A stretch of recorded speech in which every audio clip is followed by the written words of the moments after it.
Star Network is here. Oh, no punches! I'm real revolutionary right now. Support this man, Black Media. He makes sure that our stories are told. Thank you for being the voice of Black America, Roland. Stay black. I love y'all. All momentum we have now, we have to keep this going. The video looks phenomenal. See, there's a difference between Black Star Network and Black-owned media and something like CNN. You can't be Black-owned media and be scared. It's time to be smart. Bring your eyeballs home. You dig?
Today is Friday, May 19th, 2023. Coming up on Roland Martin Unfiltered, streaming live on the Black Star Network. The greatest running back to ever play professional football, Jim Brown, is dead at the age of 87. We will talk about his life and legacy with a number of people, including sports journalist Jim Trotter, also Hall of Famer Marshall Faulk, and others. That'll be in the second hour of our show. You do not want to miss that. Also on today's show, black people, why are they 5 times more likely to be audited by the IRS? We'll talk with a tax expert about how to protect yourself. South Carolina has joined a list of states that have waged war when it comes to education, critical race theory, and I warned y'all about Moms of Liberty. And so Michael Harriot has a 4-part series on the route where he talks about what these folks are doing that's literally destroying black education in South Carolina. You don't want to miss that conversation, folks. It is time to bring the funk on Roland Martin Unfiltered on the Black Star Network. Let's go. He's got it. Whatever the miss, he's on it. Whatever it is, he's got the scoop, the fact, the find. And when it breaks, he's right on time and it's rolling. Best believe he's knowing. Putting it down from sports to news to politics. With entertainment just for kicks, he's rolling. It's on go, y'all. It's Roland Martin, Rolling with Roland now. He's funk, he's fresh, he's real, the best, you know he's Roland Martin now.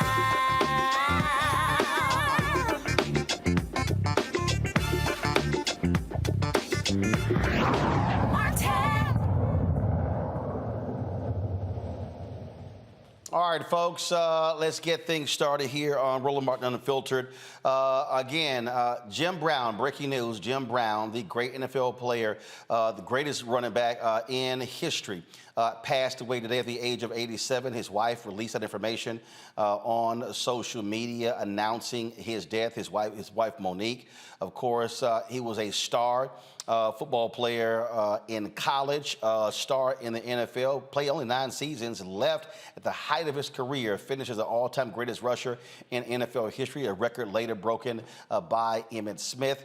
In the second hour of today's show, we're going to pay tribute to Jim Brown. A number of people are going to be joining us, talking about his life and legacy. But also remember, it wasn't just what he did on the field in Hollywood, but also when it came to community groups and also anti-gang initiatives. And so there are a number of folks we'll be chatting with, journalists as well as activists, as we talk about, remember, Jim Brown, again, dead at the age of 87. Folks, the Internal Revenue Service admits that black taxpayers are more likely to be subjected to financial investigations than any other group.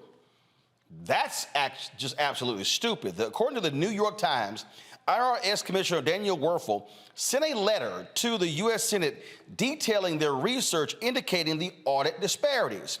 The letter in part says a recent study estimated using imputed race values that black taxpayers are audited at 3 to 5 times the rate of non-black taxpayers.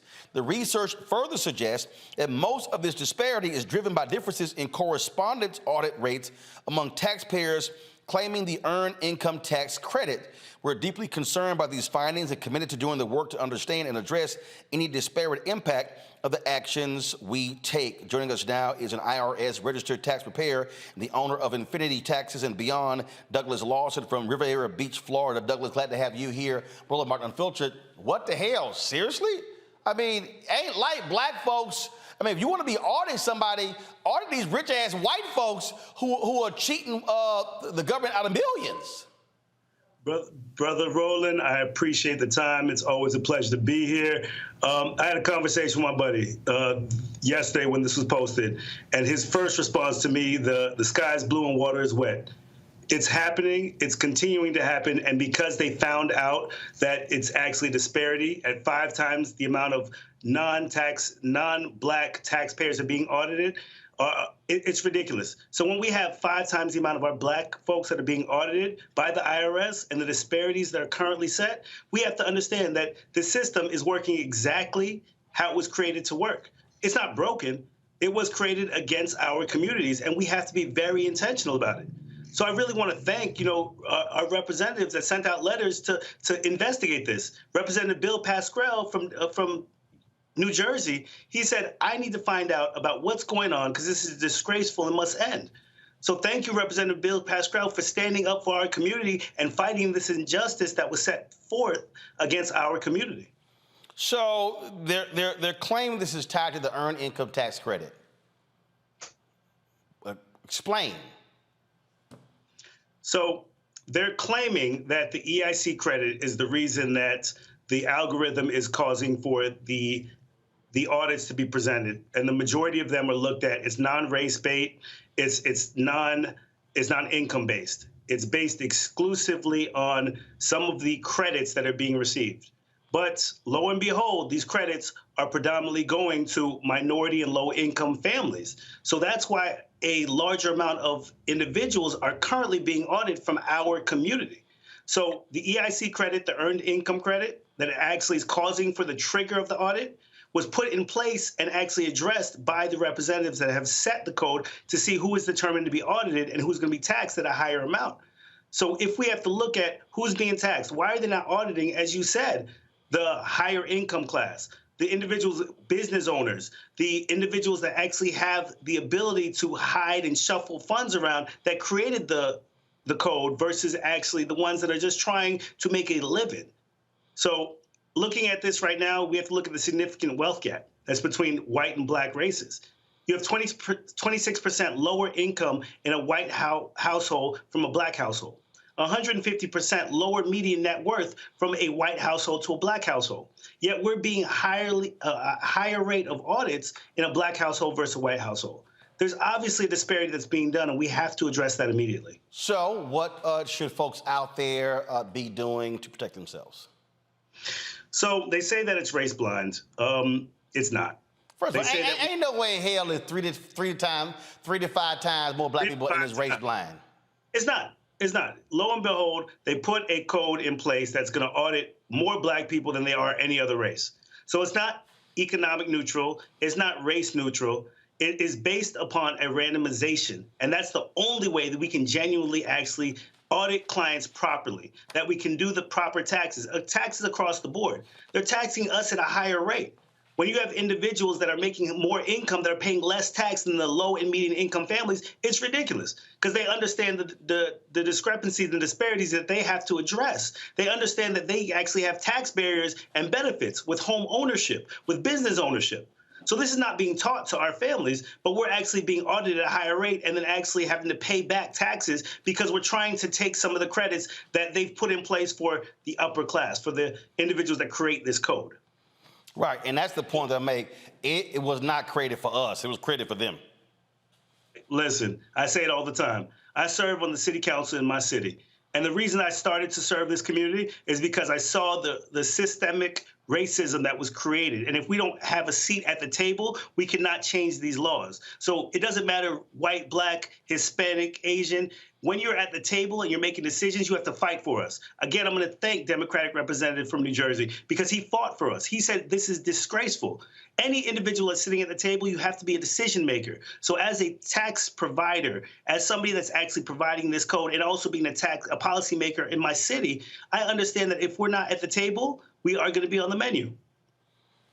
Well, this is, absolutely crazy. But look, we know what it means to be black in America. It hasn't changed. And as my buddy said, Olu told me, water's wet, sky is blue. Nothing's changed. This is who we are, but we have to continue to fight for what is right. So random audits is what we have to truly do. Do not base it upon any code that directly disparages our community. Base it upon a randomization where 1 through 6, they're picking number 4. Whatever it takes to not address the concerns that we have that's causing for us to be segregated, causing for us to be repressed, causing for us to be put into a position where we're discriminated against. Absolutely. Douglas, appreciate it, man. Thanks a lot. Brother Roland, I appreciate the time as always. Thank you. All right, folks. We'll be back on Roland Martin Unfiltered on the Black Star Network. Don't forget, folks, if you're watching on YouTube, hit the like button. You're commenting, hit the like button before you start commenting. Also, download our app, Black Star Network app, Apple phone, Android phone, Apple TV, Android TV, Roku, Amazon Fire TV, Xbox One, Samsung Smart TV. You can also join our Bring the Funk fan club. Your dollars make it possible. for us to do what we do. So send your check and money orders to P.O. Box 57196, Washington, D.C., 20037-0196. Cash App, $RM Unfiltered. PayPal, R Martin Unfiltered. Venmo is RM Unfiltered. Zelle, Roland at RolandSMartin.com. Roland at RolandMartinUnfiltered.com. We'll be right back. Hatred on the streets, a horrific scene, a white nationalist rally that descended into deadly violence. White people are losing their damn minds. As an angry pro-Trump mob storms the U.S. Capitol, we've seen shooting.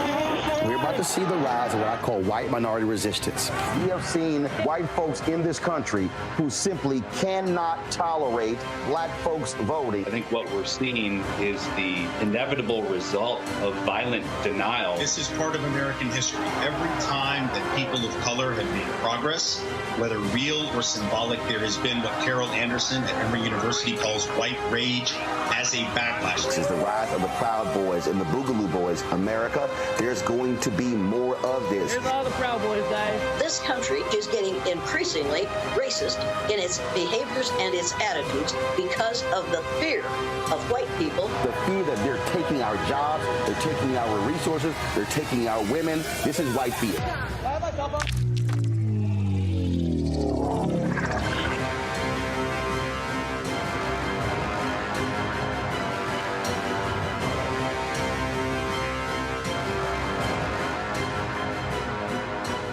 Black Star Network is here. Oh, no punch! I'm real revolutionary right now. Thank you for being the voice of Black America. All momentum we have now, we have to keep this going. The video looks phenomenal. See, this difference between Black Star Network and black-owned media and something like CNN. You can't be black-owned media and be scared. It's time to be smart. Bring your eyeballs home. You dig? I'm Bill Duke. This is Diala Riddle. What's up, y'all? I'm Will Packer. I'm Chrisette Michelle. Hi, I'm Chaley Rose, and you're watching Roland Martin Unfiltered.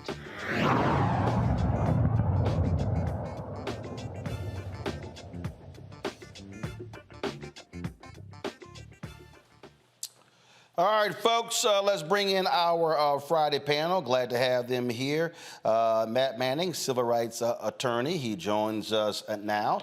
Glad to have Matt. Matt, what hotel you in now? And get that orange Texas pillow out of the shot. We can't have that. Black and burnt orange don't go together. Matt joining us from Corpus Christi. Of course, we have Michael Imhotep, host of African History Network show out of Detroit. Thank goodness he ain't got no Sigma crap in the shot. And then, of course, from South Orange, New Jersey, legal analyst Candace Kelly. Glad to have all three of y'all on the show. Candace, you see this here.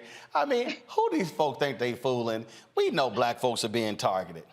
And listen, anytime that you are black in America and you're walking around the streets and something feels a little bit off, you are probably right in assuming that it is because you are black in America. So when I hear about the IRS and the audits that have probably been unlawfully done, I'm just here waiting for the lawsuit. There are a lot of people who are going to be going back in their records and saying, why was I audited? Was I a part of this? And you know that there's a discrimination lawsuit going. And let me tell you, when we talk about the IRS, we are talking about mental anguish and distress. And I'm sure that there's going to be some type of distress part of the lawsuit that's going to be a big part of it. Because anybody who knows when the IRS is on your back, it is stressful. It is stressful. So I expect a lawsuit to be coming. And Matt, I mean, my goodness. I mean, we talk about folk with the lowest wealth in this country and being hit 3 to 5 times more when you got all these rich folk who they the ones who really need to be targeted.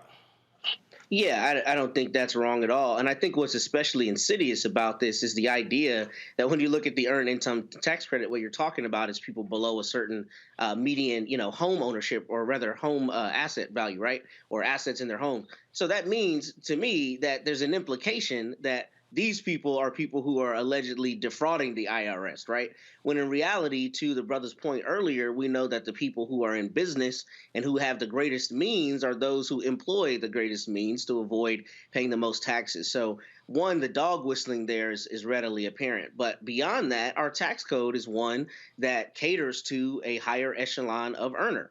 So the idea that the lowest echelon of earners, which here obviously dovetails with Black and brown people, unfortunately, because of the disproportion in our society, shows that there's an implication that people are cheating the system. And these are the people who are not cheating the system, are in fact the people who are not, that the system is created for, which is the richer folks. So I think you're right. And I think Candace is completely right. I am interested in what the standing issue will look like regarding taxpayers. But for the IRS to come out and say this is pretty extraordinary. But I bet you it's been going on for many, many years at this point. No doubt, Michael. Yeah, Roland, this is not surprising. What I want to know is, what does this equate to in total dollar amounts that African Americans have to pay as a result of being audited? Like owing more to the IRS? What is that total amount nationwide? And then also it's important, so this deals with systemic racism, as we all know, except for Black conservatives. It's also important to note that African Americans pay 13% more in property taxes each year as well. And this is documented. There was a article Washington Post had in July 2020 that talks about this as well. And property taxes from 118 million households across the country were reviewed, and they found this as well. So this is something that has to be corrected. In the article from the New York Times, they talk about the algorithms, but we also see that there can be systemic racism in these algorithms as well. So this has to be fixed. Indeed, it has to be fixed, and hopefully it gets done. Folks, today in Harlem, family and friends gathered to pay their respects to Jordan Neely, the Black man who was choked to death on a New York subway train station by Daniel Penny. Reverend Al Sharpton actually preached a eulogy at today's funeral. Of course, he was killed on May 1st. And Perry has subsequently been arrested, a former Marine, been arrested for second-degree manslaughter, where he was released on $100,000 bail. Now, Penny claims he stepped in to protect himself and other subway passengers from Neely. Now, Penny's next court date is scheduled for July 17th.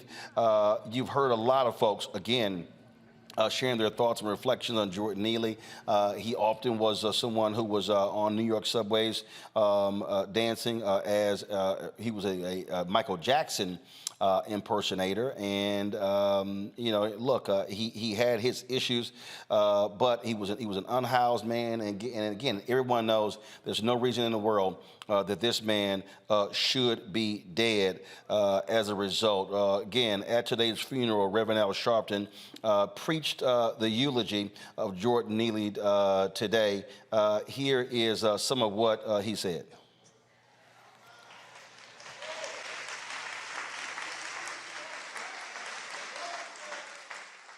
We keep criminalizing people with mental illness.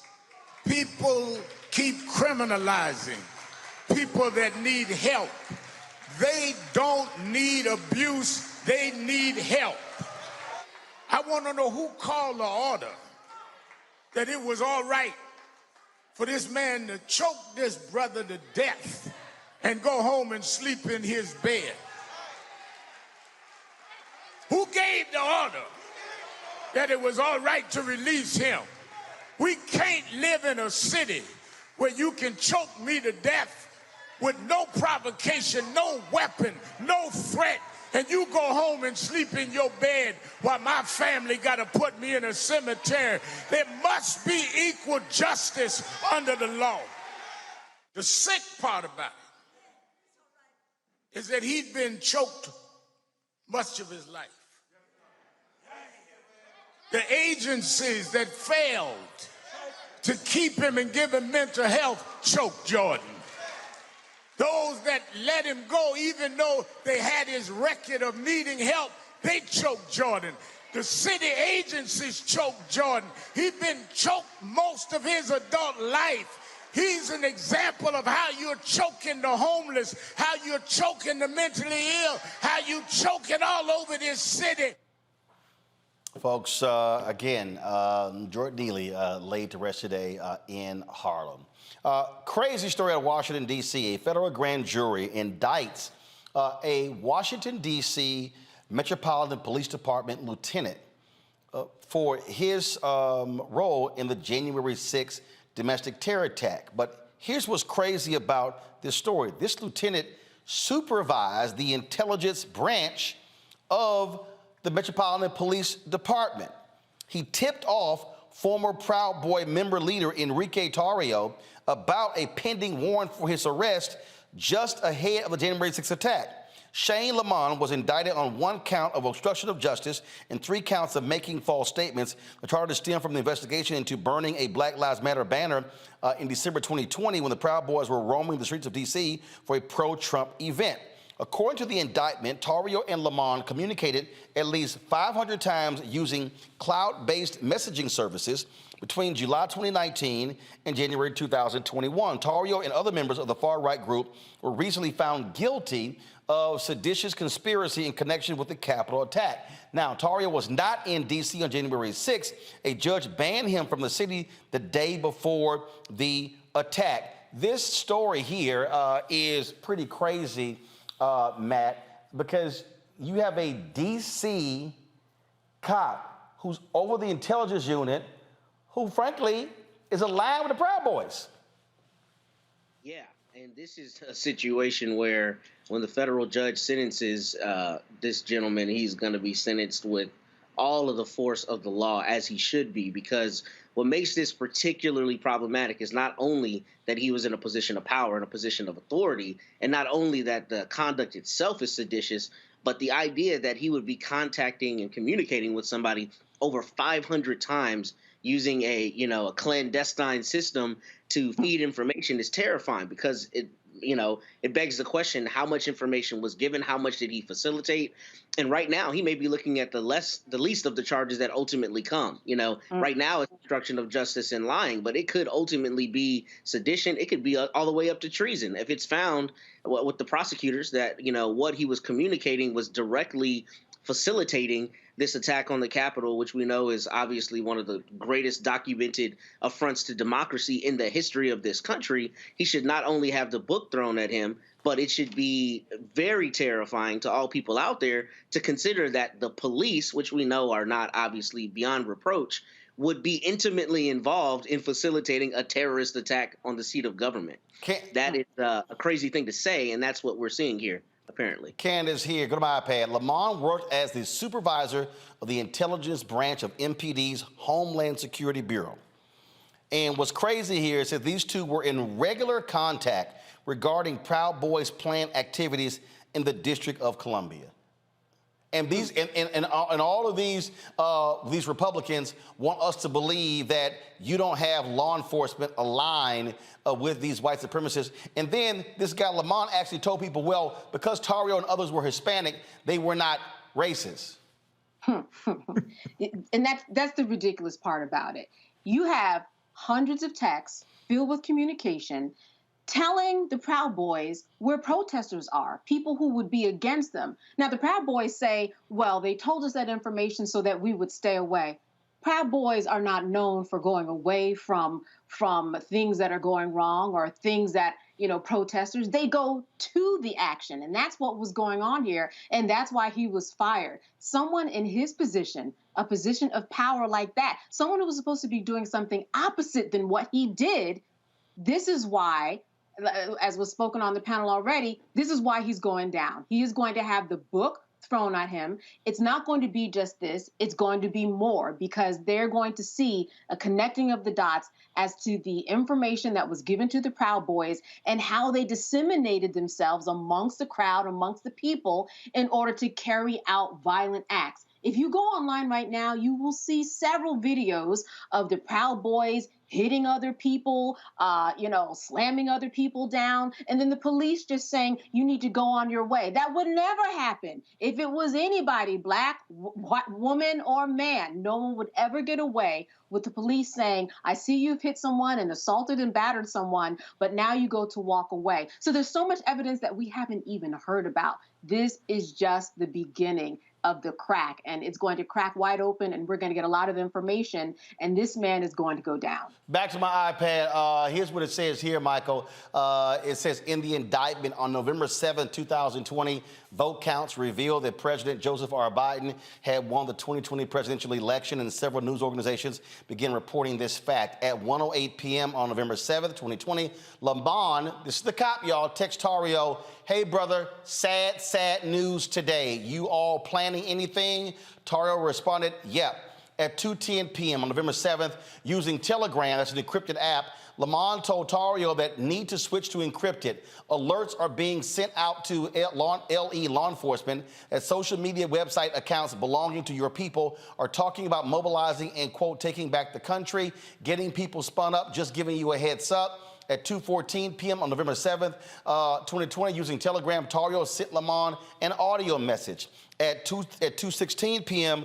on November 7th, using Telegram, Lamont told Tario, got your voice messages, just giving you a heads up. Please keep this between you and me. So here you have Michael, this cop, not happy that Biden is president. He's sitting here convorting with a white supremacist member of the Proud Boys and giving them a heads up on information and saying, hey, go to the encrypted app so we can talk. Yeah, Roland. And at the same time, I'm not surprised because white supremacists have always been involved in law enforcement. Okay. I know, for instance, I know people periodically will get a report that say white supremacists have infiltrated law enforcement. They haven't infiltrated anything. They've always been there. When you go study Goodman, Schwerner, and Cheney, June 21st, 1964, Philadelphia, Mississippi, killed by the Ku Klux Klan, the 3 civil rights workers.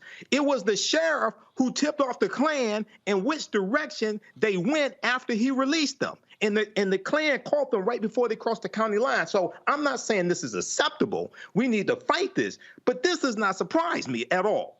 And people like him need to be held to the full extent of the law.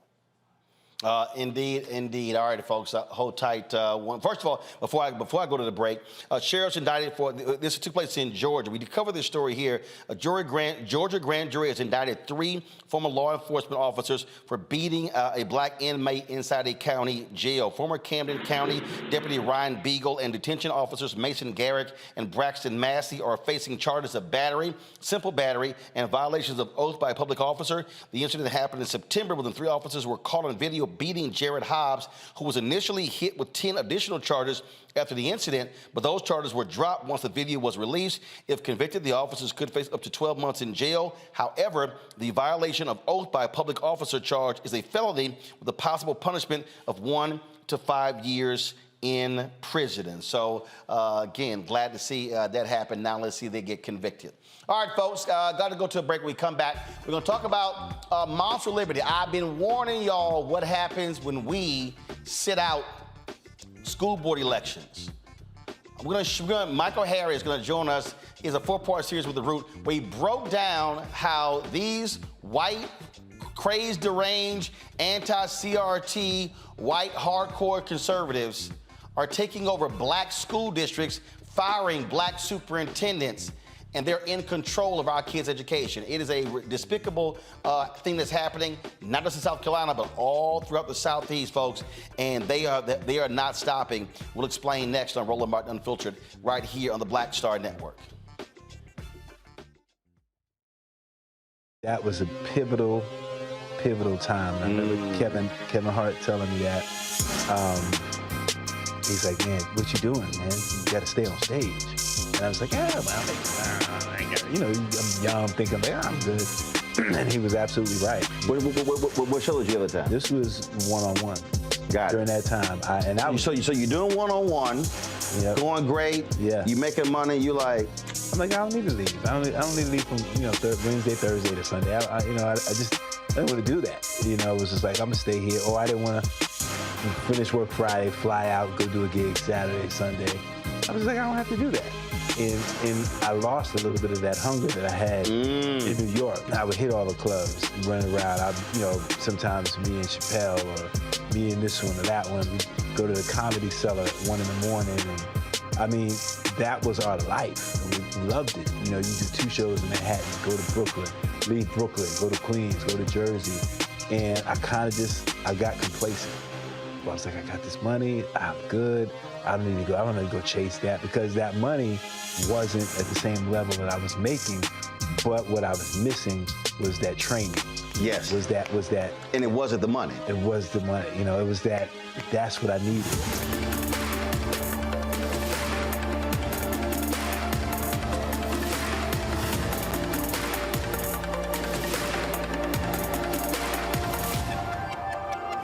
On the next A Balanced Life with me, Dr. Jackie, we're talking about leveling up, or to put it another way, living your very best life. How to take a bold step forward that'll rock your world. Leveling up is different for everybody. I think we fall into this trap, which often gets us stuck because we're looking at someone else's level up journey, what leveling up means to them. For some, it might be a business venture. For some, it might be a relationship situation, but it's different for everybody. It's all a part of A Balanced Life. That's next on Black Star Network. Hey, what's up, everybody? It's Godfrey, the funniest dude on the planet. And you're watching Roland Martin Unfiltered. Ow.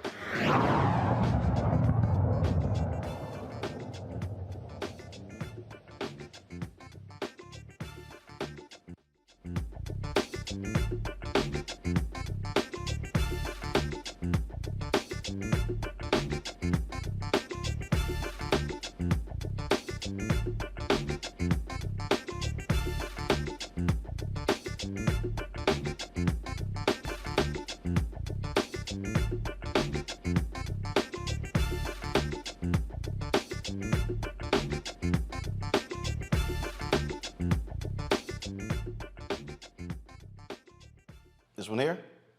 All right, let's go. All right, folks, you might remember me warning you about this group called Moms for Liberty. We had one of those crazy nutcases on the show. What was that woman's name? Keisha King? Absolutely nutcase. And they were, of course, attacking critical race theory. Republicans have been using CRT to of course, get folks all hyped up. And these folks are largely white. Now, you got some nutcase black folks who are part of Moms for Liberty. But we have seen the net result of what they did. What they started doing is they started running people for school boards.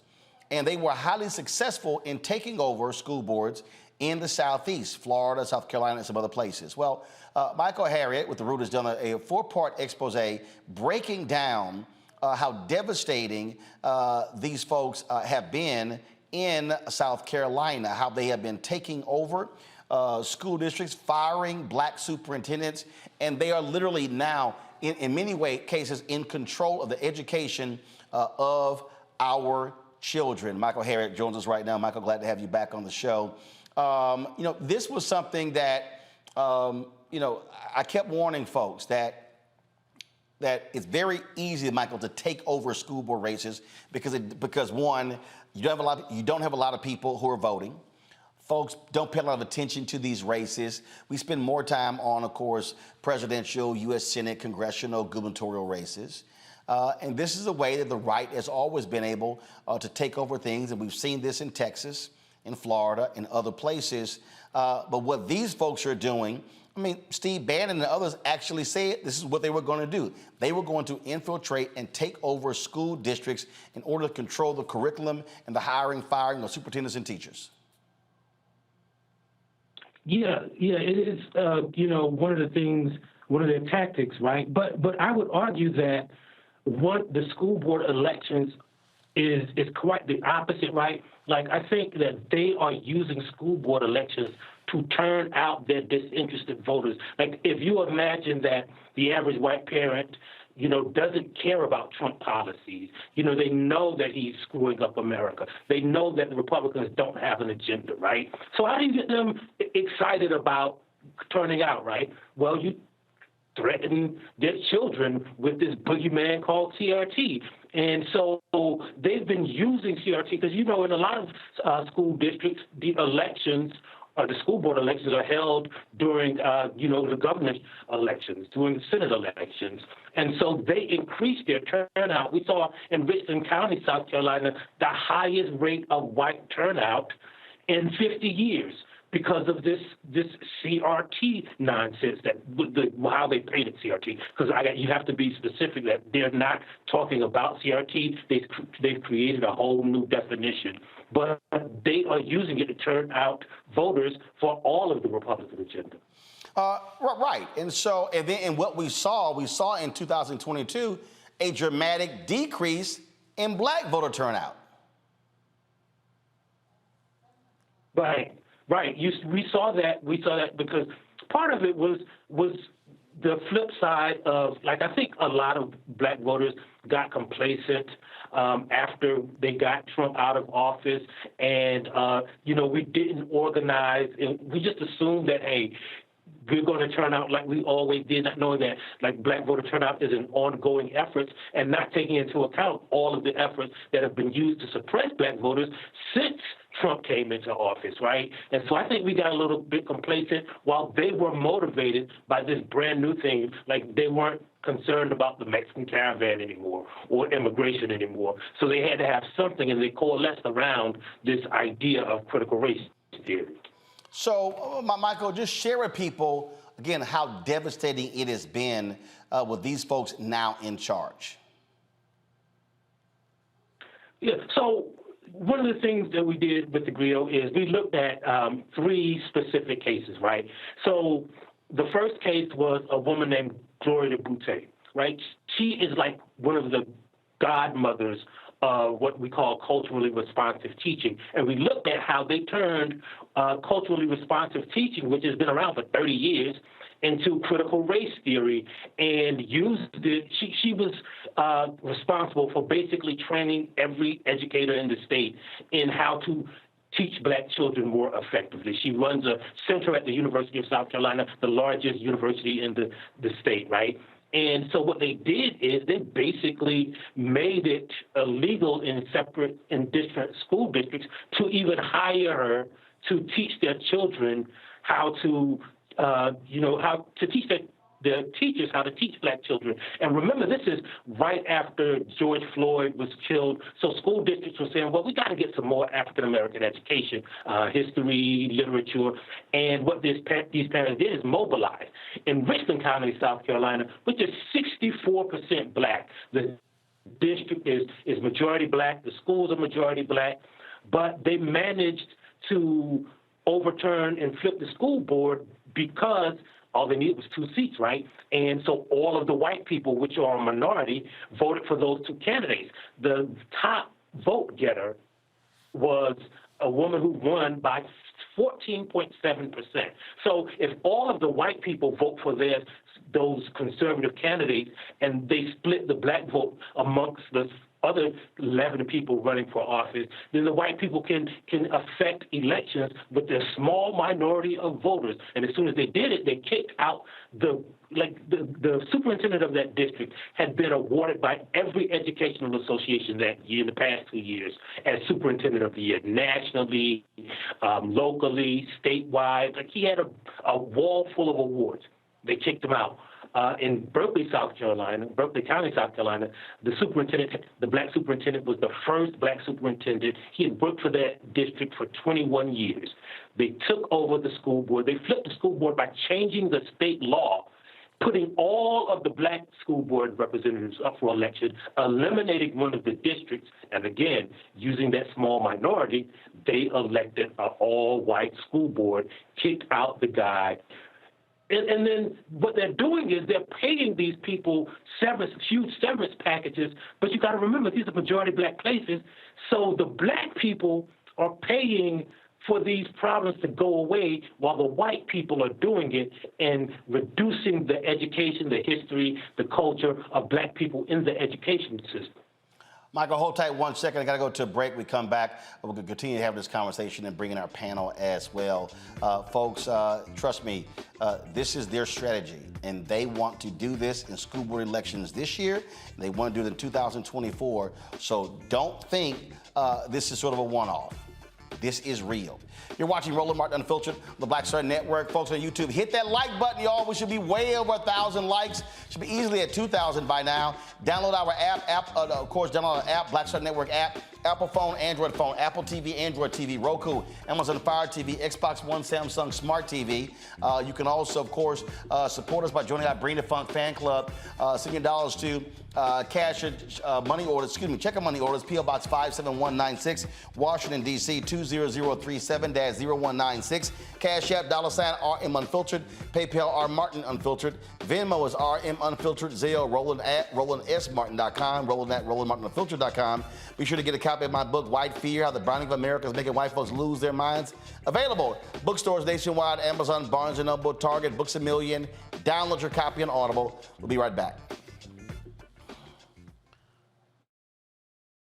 When you talk about blackness and what happens in black culture, we're about covering these things that matter to us, speaking to our issues and concerns. This is a genuine people-powered movement. There's a lot of stuff that we're not getting. You get it, and you spread the word. We wish to plead our own cause.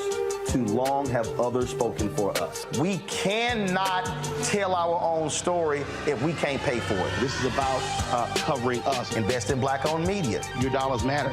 We don't have to keep asking them to cover our stuff. So please support us in what we do, folks. We want to hit 2,000 people, $50 this month, raise $100,000. We're behind 100,000, so we want to hit that. Y'all money makes this possible. Check some money orders. Go to P.O. Box 57196, Washington, D.C. 20037-0196. The Cash App is $RM Unfiltered. PayPal is R Martin Unfiltered. Venmo is RM Unfiltered. Zelle is Roland at RolandSMartin.com. Next, right here on The Frequency, the woman they call the Gifted Eye, hip-hop celebrity photographer Coy Soldier. She's the master storyteller that captured the history of hip-hop through the lens of her camera. Tupac comes out, the next thing you know, you didn't know who they were at first. You just seen all these dudes just come rushing the stage. Then you realize Biggie gets a bottle of champagne, he pops it open, sprays it on the crowd, he drinks the bottle. Coy Soldier, the hip-hop celebrity photographer, joining me right here on the next episode of The Frequency on the Black Star Network. What's up, what's up? I'm Dr. Ricky Dillard, the choir master. Hey, yo, Peace World, what's going on? It's the Love King of R&B, Raheem Devon, and you're watching Roland Martin Unfiltered.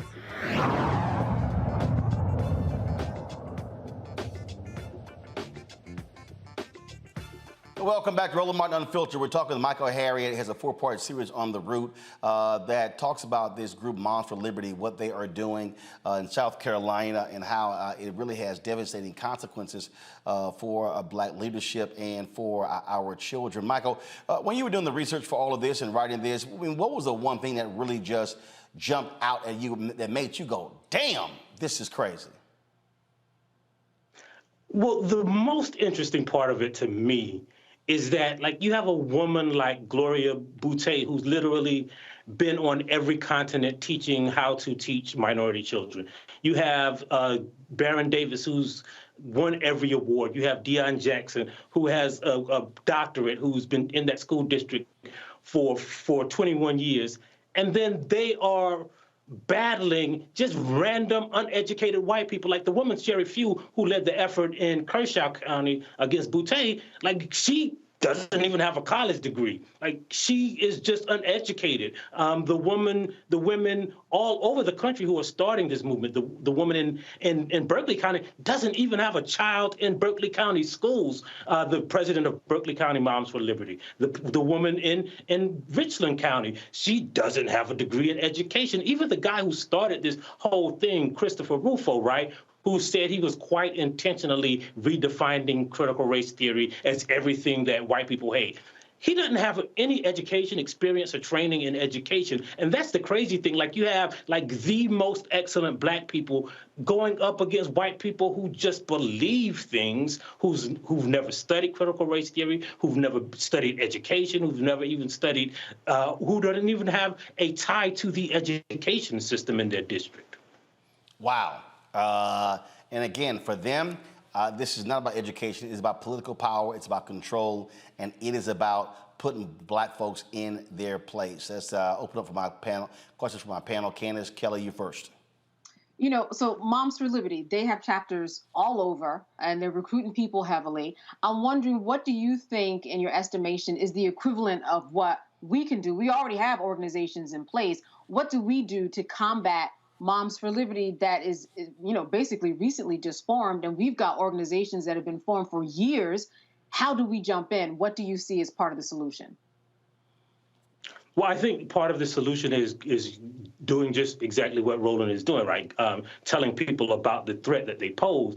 But I think also, right, so in these anti-CRT laws that they have concocted, right, is stuff that, like, we should turn the tables on them. If they don't want us to teach about Black history, like, we don't want them to teach what makes our kids uncomfortable. Why should our kids have to learn about Thomas Jefferson, right? Like, he was a slave owner and a slave rapist. Why do they have to? That makes my kids feel uncomfortable. George Washington chased owner judge down until the day he died. So that makes my children feel uncomfortable. We should use their laws to our advantage. If they want to gerrymander Black people out of the education system, then we want to gerrymander their lives and all of their history of racism out of our children's heads.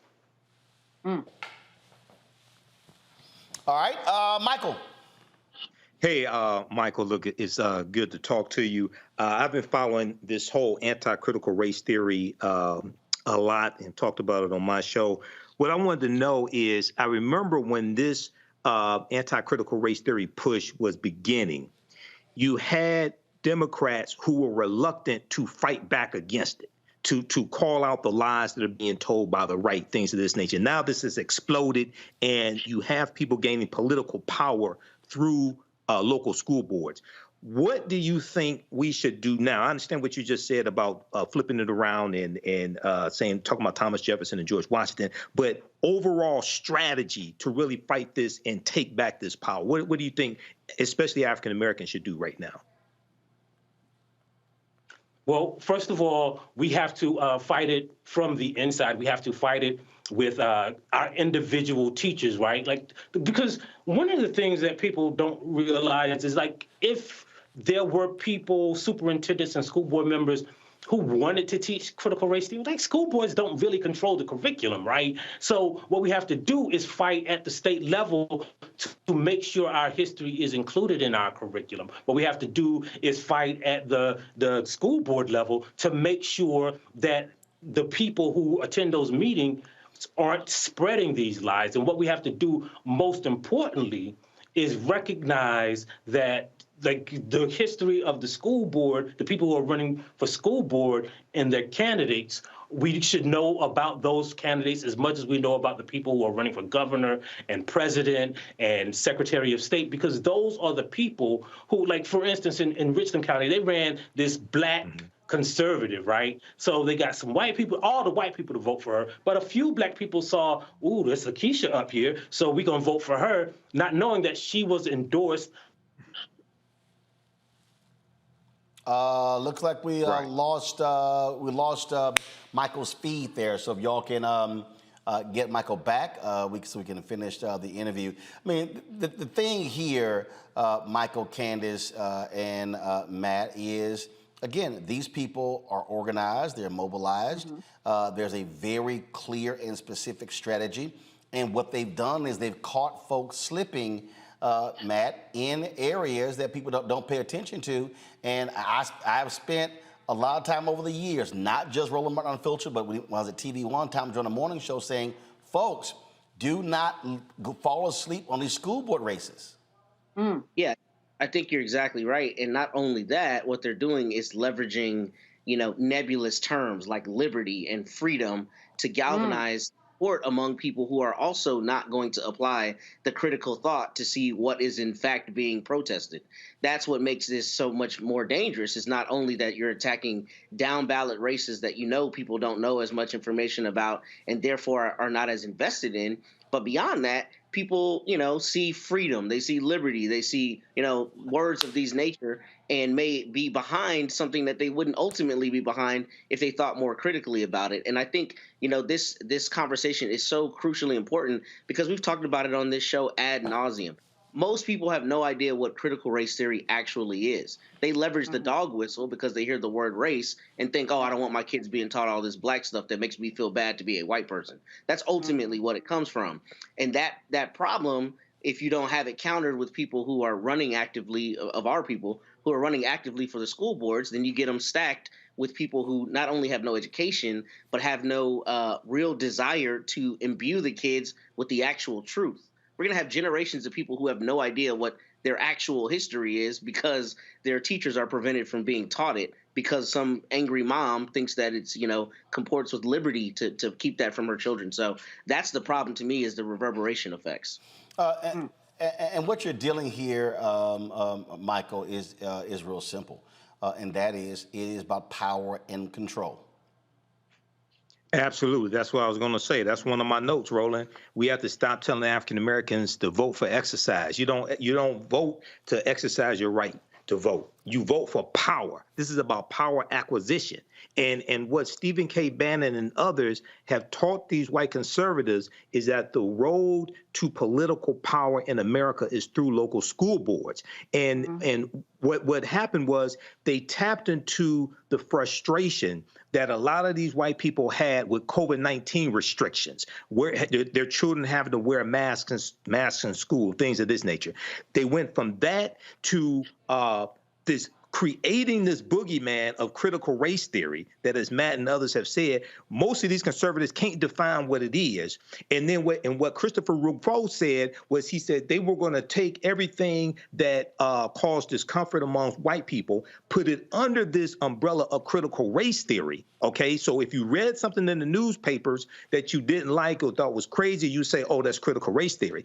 The problem that we have on our side, and the problem with many Democrats, which is why I'm neither Democrat nor Republican, is that there was no plan to properly respond to that plan coming from the conservatives. Cornell Belcher, the pollster, Cornell Belcher, African American, he talked about on MSNBC how he had been in many meetings with Democrats early on, and he was telling them, you have to confront what's coming from the right, weaponizing critical race theory. He said many of these white Democrats didn't want to do that.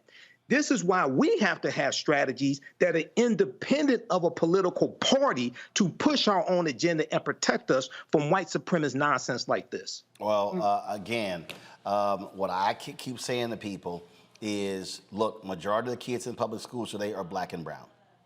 That's a fact. And if we are sitting on the sidelines and sitting out these elections, it's very easy to come in, run folks, take some resources, and take it over. And I keep telling people, this is going to be happening in South Carolina, North Carolina, rural areas, in the city as well.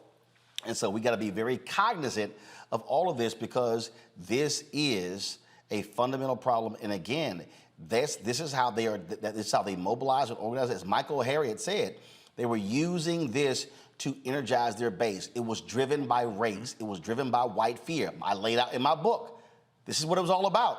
And so, frankly, a lot of us were not paying attention. There were hundreds of thousands of black people in South Carolina did not vote in 2022.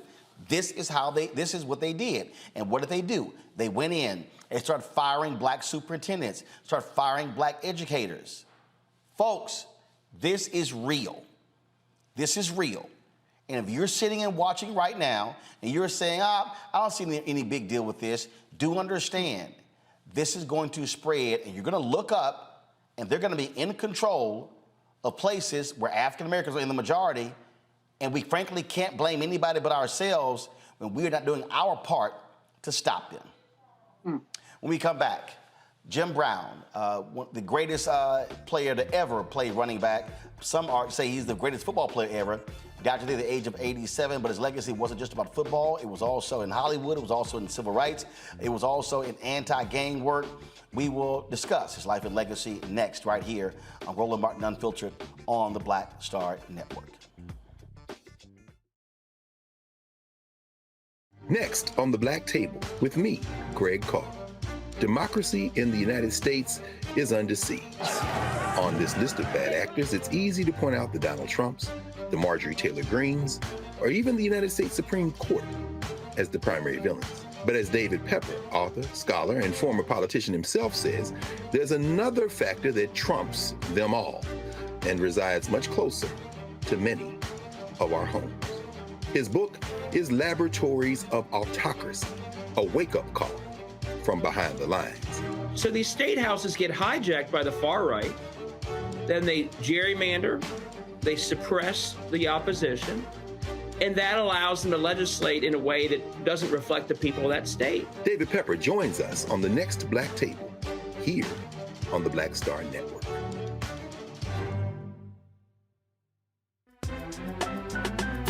I'm Faraji Muhammad, live from LA.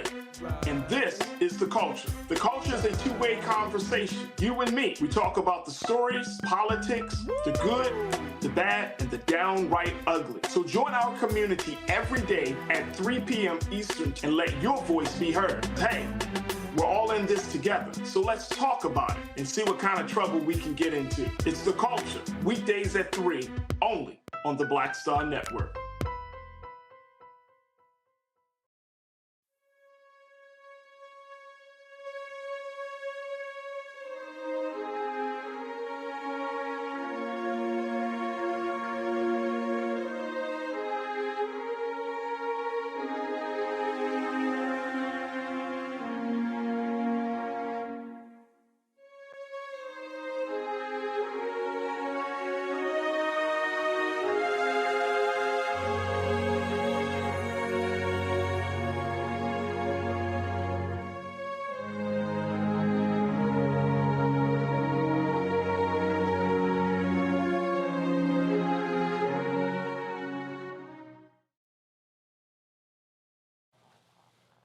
He starred at Syracuse University, should have won the Heisman Trophy, but racism prevented him from doing so.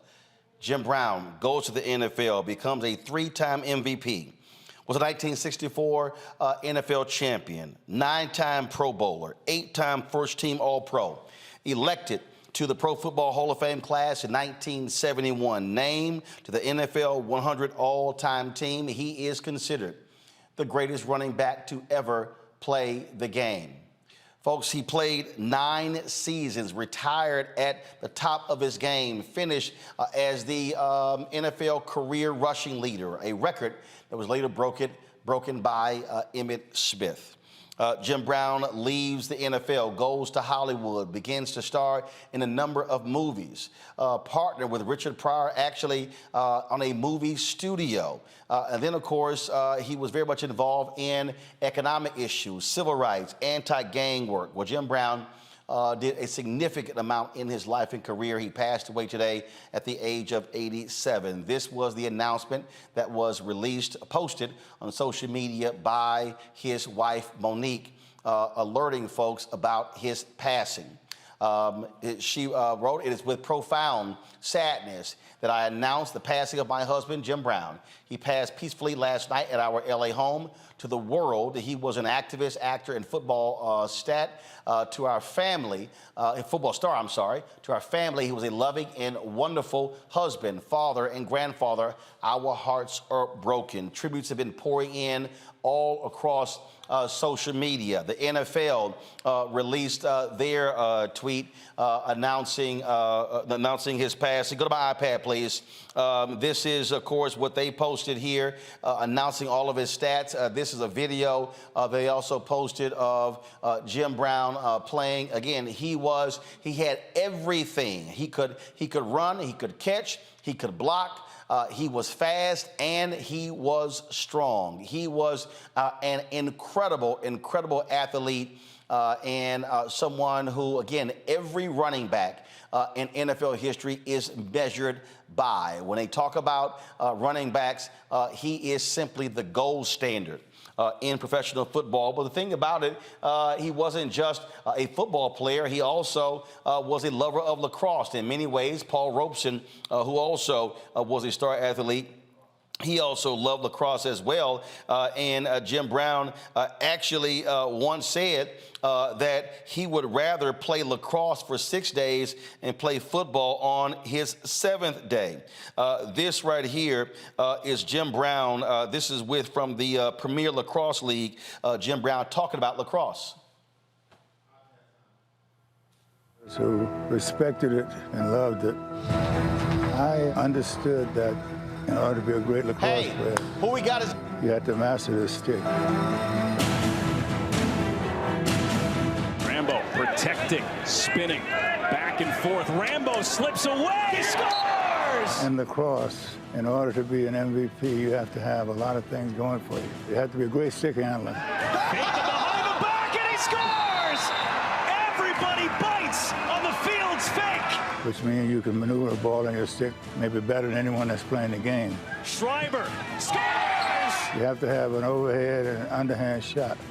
Again, so when you look at what he did at Syracuse, he played football, he ran track, was on the cross. He was a truly all-around athlete. But again, Jim Brown's legacy is not solely about athletics. It's also about his work when it comes to the nation's youth, when it comes to anti-gang work. He founded the group American, and of course, he was very much involved in that. You talk to gang members in Los Angeles and other parts of the country, they'll tell you about Jim Brown coming into a lot of dangerous areas, sitting down with young folks, brokering peace deals as well. Kublai Toure is executive director of American in Illinois. Kublai, glad to have you on the show. For folks again who don't know what the work that Jim Brown was doing in communities, share with us what it was like working with him with the Illinois chapter.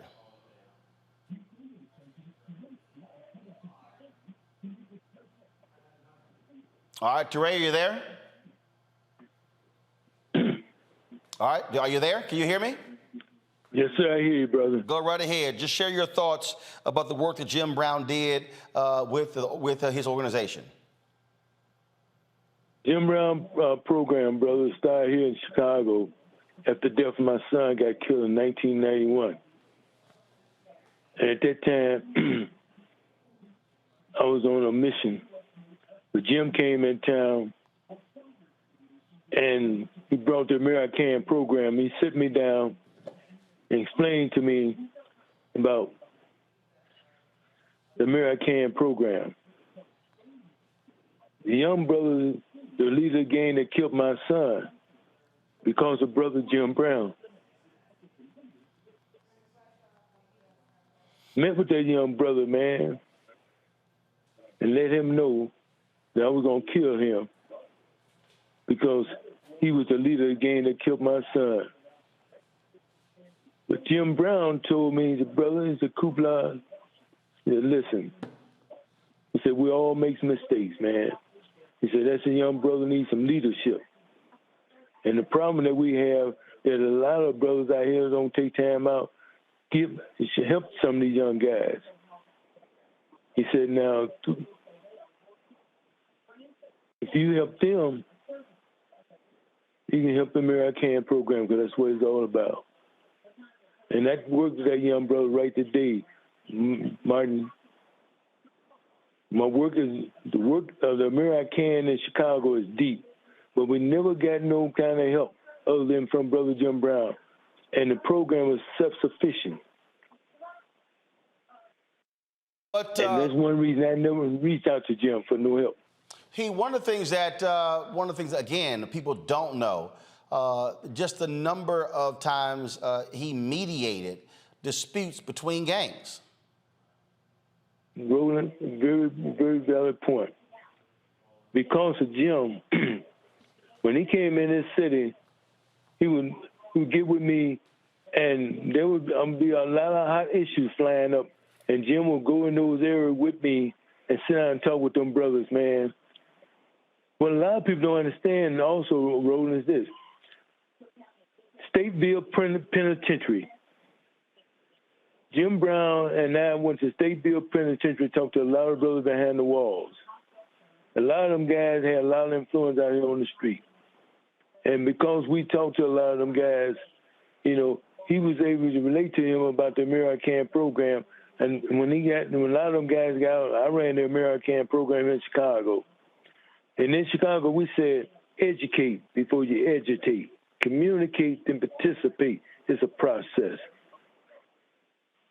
in the national level, it says, in a decision-making process, eliminate your negative and establish the facts, then choose your best option. The bottom line, Martin, is that the work that we put in, that Jim put in, is unspeakable, brother. For the last 30 years, I've been with that brother, man. And I went through all kinds of problems here in Chicago. And do you know I can't get no help? I can back up everything. We initiated the Game Truth. So many, put out so many little fires. But here's the other thing, Martin. When I became a fireman, when my son got killed, when I initiated the Game Truth because of Jim. From that point on, brother, I've been working in these streets. And Jim always had my back. And just recently, the other day when I called you, I was going to send you information about the black firefighters and this American program working in the streets. You know, right now, brother, after 30 years, I got a young brother that teach boxing over at the Robert Taylor Park, named Jeff Mason, former gangster disciple. For 30 years, that brother, I've been working that program. I got another young brother, the Vice Lord, Coach Charles Rice on the West Side Lindale Eagle football team. For 30 years, brother, these programs, I've been working through the American program. So we've been doing the work, brother, but don't nobody want to give us our props. You know, as a black man, it's hard for a black man to be himself, because if you can't be yourself, then other people want to buy you off. You know, so I'm not with all that. Jim wasn't with all that, but I learned a lot from Brother Jim. He was my mentor, and he was my big brother, man, and I love that man. Kublai Ture, we appreciate you sharing your reflections of Jim Brown. For folks, if they want to support your organization, where do they go? Is there a website they can go to? Yeah, no, right now I don't have a website. They can always reach me by my phone number. I have no problem with it. Area code 773-443-7809. And they write, and it's American, Illinois. All right, just repeat the phone number one more time. 773-443-7809. All right. Martin, let me say, may Allah bless you and your family, brother. And I'm praying that He have mercy on my big brother's soul, man. I appreciate it. Thank you so very much. Thank you, sir. Thank you. I'll start with you, Michael, and that is, you know, when we talk about, you listen to Kublai there, there are very few people who, when they walked into the room, they demanded a level of respect. Jim Brown was one of those guys. He seemed like you never ever saw Jim Brown smile, but he had the demeanor that could demand that level of respect from some of the toughest cats you can ever think of. Yeah, I think he did. I never met Jim Brown, but I think that's correct. There was an interview he did with the Washington Post in 1979 where he talked about it being very difficult for white America to understand that if you are part of football's elite, why you're not satisfied with the recognition and the money. He wanted all of his rights as an American citizen. I remember growing up. So I was born in '71. So he retired from the NFL in '65. Probably my earliest memories of Jim Brown was seeing the movie The Dirty Dozen and watching it on TV. Okay, he was in the movie The Dirty Dozen. I remember he was in the movie Riot as well. Then I saw the blaxploitation movies, Three the Hard Way, one of my favorite movies. Okay, Three the Hard Way with probably the first black martial arts star, which was Jim Kelly. Okay, they were in that movie together. He's in the Slaughter movies as well. Then in the 1990s, He's in the movie The Original Gangsters, which reintroduces these what were termed in Ebony magazine blaxploitation stars, reintroduces them to another generation. Okay, and then you have the work that he did, the anti-gang violence work. I remember watching on CNN, like when the Rodney King verdict happened and the rebellion that took place after that, and Jim Brown talking about the work he was doing with Mary Khan as well. And lastly, Roland, in the past couple of years, there's a movie that Regina King directed called One Night in Miami, which is a fantastic movie which deals with the fictional account of the night of February 25th, 1964, after Cassius Clay defeats Sonny Liston. And it's a fictitious account of a party that Malcolm X had back at his hotel room with Jim Brown, Cassius Clay, Muhammad Ali, and Sam Cooke. It's a fantastic movie.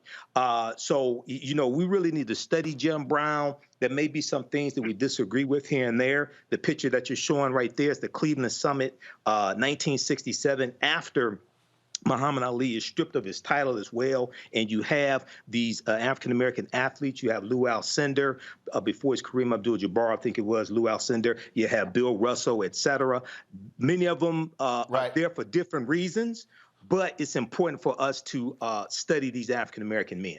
All right, hold tight 1 second. I got to go to a break. And of course, in that photo, you saw Jim Brown and Bill Russell. We lost Bill Russell earlier this year. Reverend Jesse Jackson Sr. alluded to that. I'll read his statement when we come back.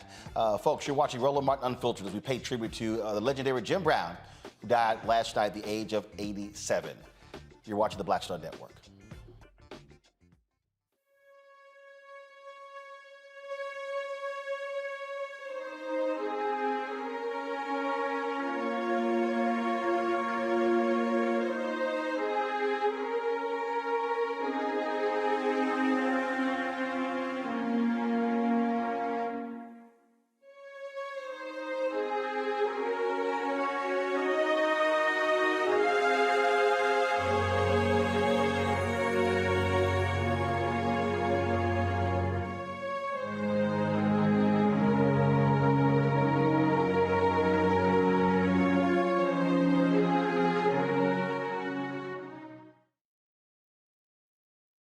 Hatred on the streets, a horrific scene, a white nationalist rally that descended into deadly violence.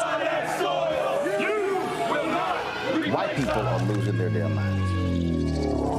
As an angry pro-Trump mob storms the U.S. Capitol, we've seen shooting. We're about to see the rise of what I call white minority resistance. We have seen white folks in this country who simply cannot tolerate black folks voting. I think what we're seeing is the inevitable result of violent denial. This is part of American history. Every time that people of color have made progress, whether real or symbolic, there has been what Carol Anderson at Emory University calls white rage as a backlash. This is the rise of the Proud Boys and the Boogaloo Boys. America, there's going to be more of this. Here's all the Proud Boys, guys. This country is getting increasingly racist in its behaviors and its attitudes because of the fear of white people. The fear that they're taking our jobs, they're taking our resources, they're taking our women. This is white fear.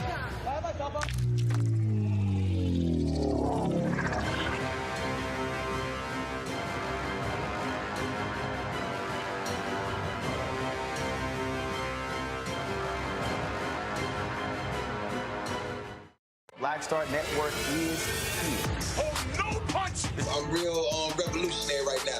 Thank you for being the voice of Black America. All momentum we have now, we have to keep this going. The video looks phenomenal. See, there's a difference between Black Star Network and black-owned media and something like CNN. You can't be black-owned media and be scared. It's time to be smart. Bring your eyeballs home. You dig?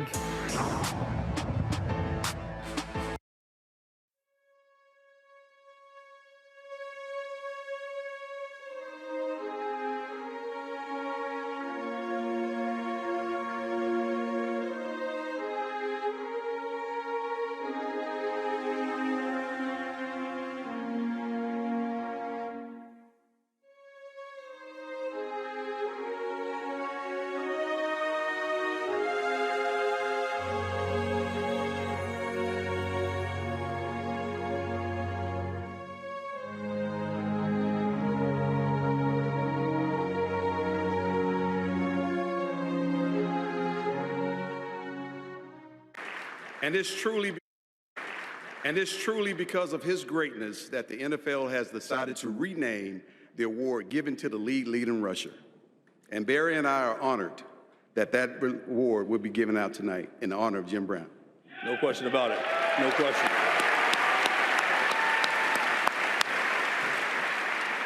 Now, please give it up for the first Jim Brown Award winner, Josh Jacobs of the Las Vegas Raiders.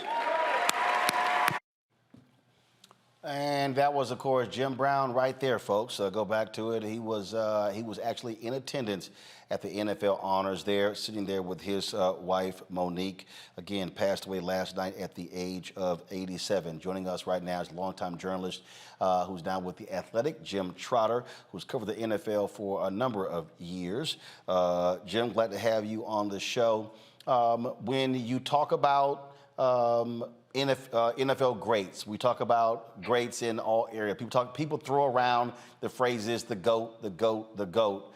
I think it's fair to say when you talk about a consensus of who is the greatest running back of all time, somebody probably would be high or drunk if they don't start with Jim Brown.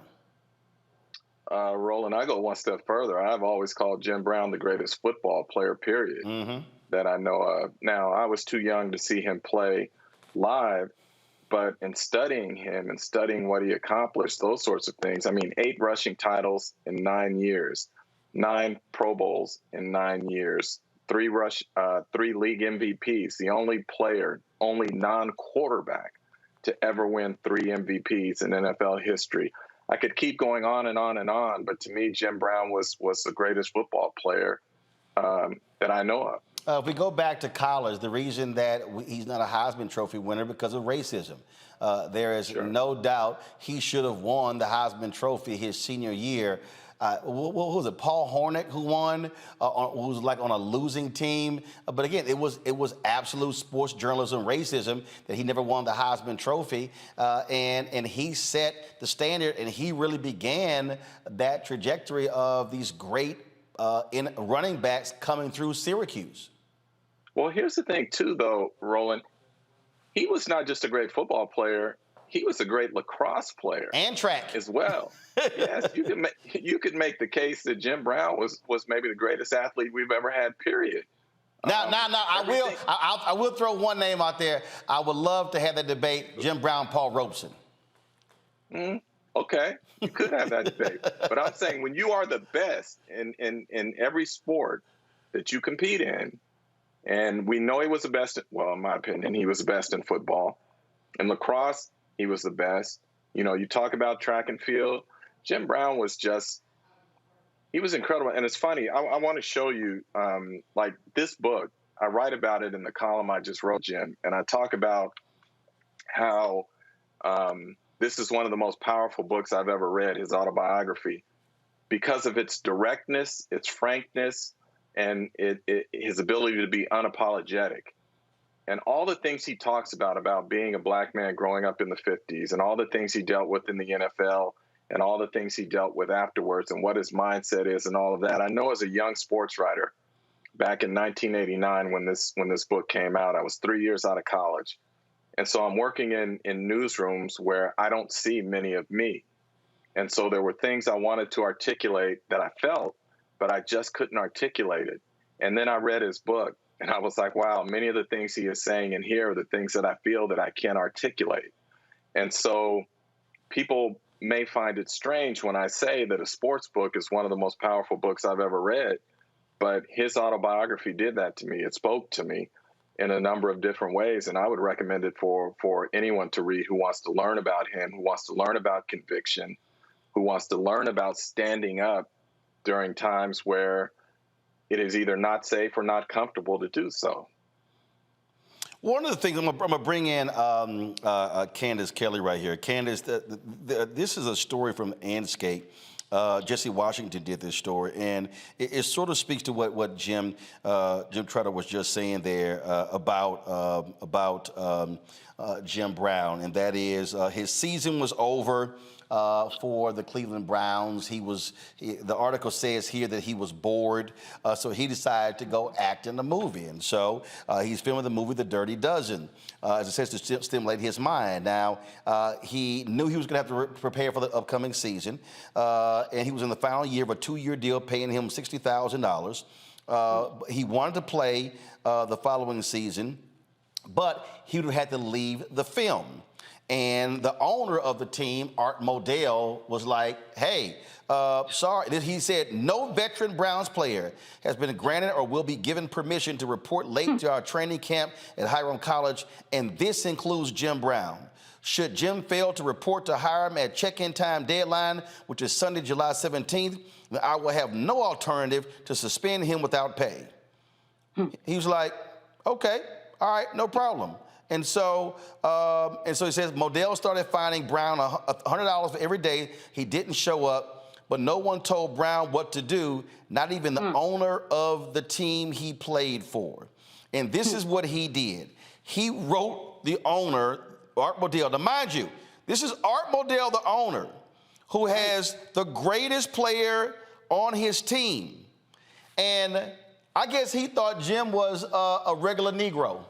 And he wrote him this letter. I am writing to inform you that in the next few days, I will be announcing my retirement from football.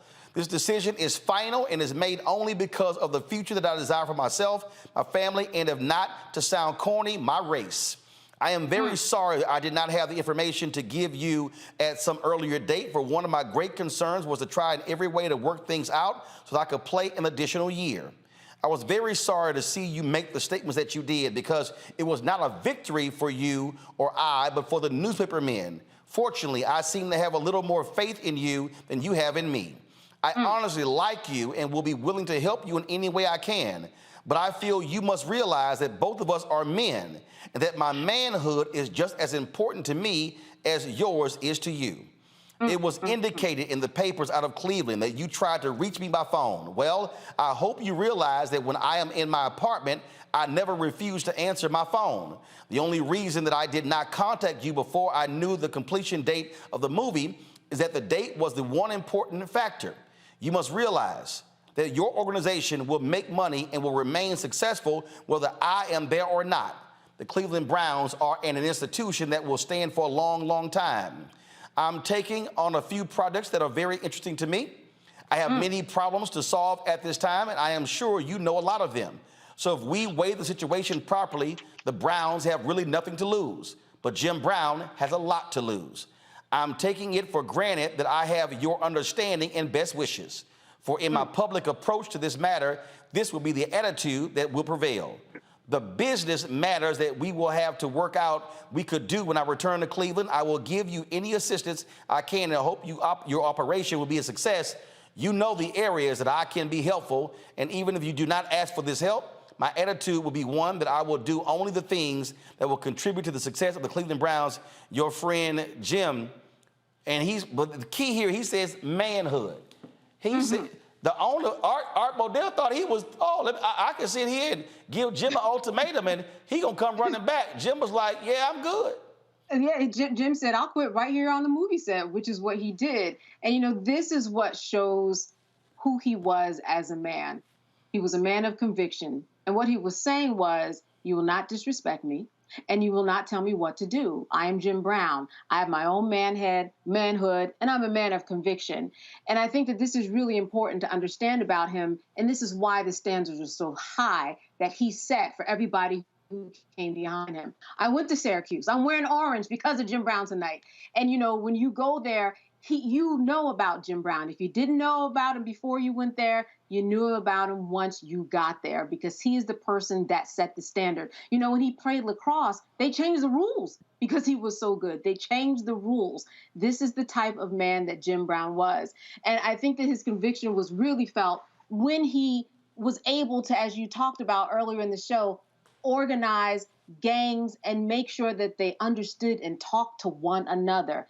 that takes a lot. That takes a lot of psychological effort, too. And that's also something that he was known about, and they talked about while I was at Syracuse University, that he used psychology on the playing field in order to get into people's minds, in order to show people that he was in control. And he used those same tactics in order to manage people around him. And that's what people know who he is and who he is about.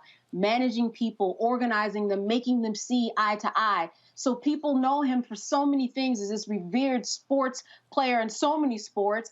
He was the first person actually to call boxing, in terms of an African-American, to sit there and do play-by-play and talk about boxing. And he did so many other things. He's going to be remembered for so many things, but mostly he's going to be remembered because of letters like that you just read, because this was a man of conviction, Roland. Jim, I love what he told Sports Illustrated on the set of the Dirty Dozen. He said, I could have played longer. I wanted to play this year, but it was impossible. We're running behind scheduled shooting here.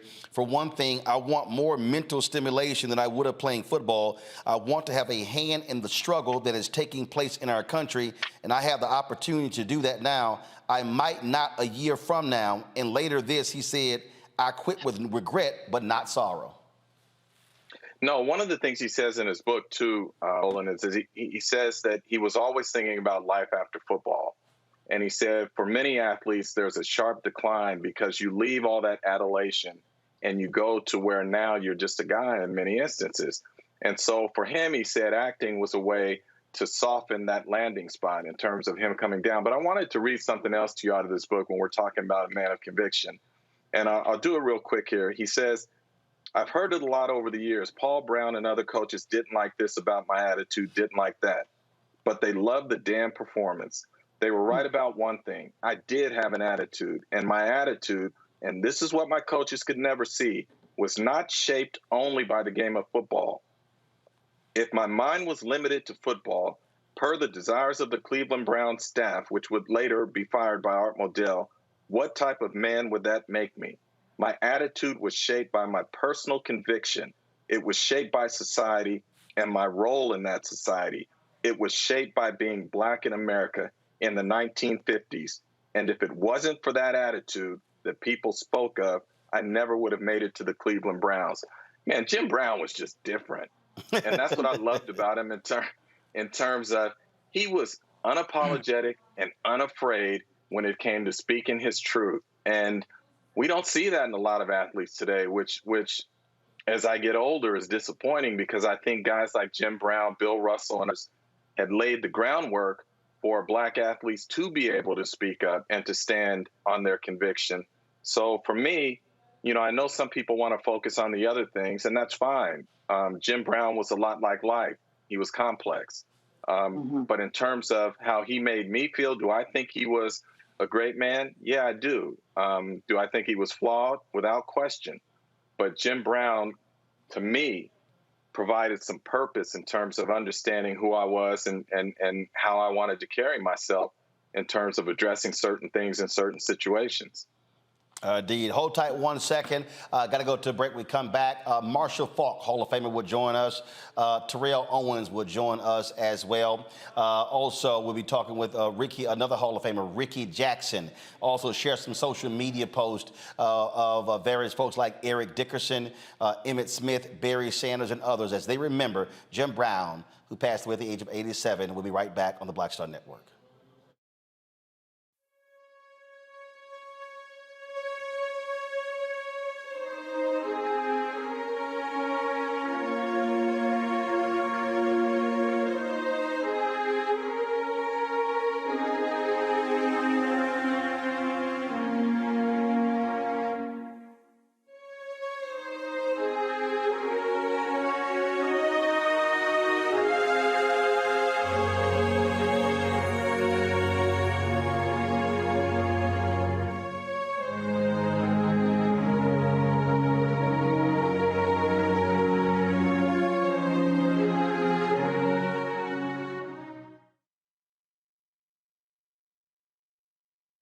Next on the Black Table with me, Greg Carr.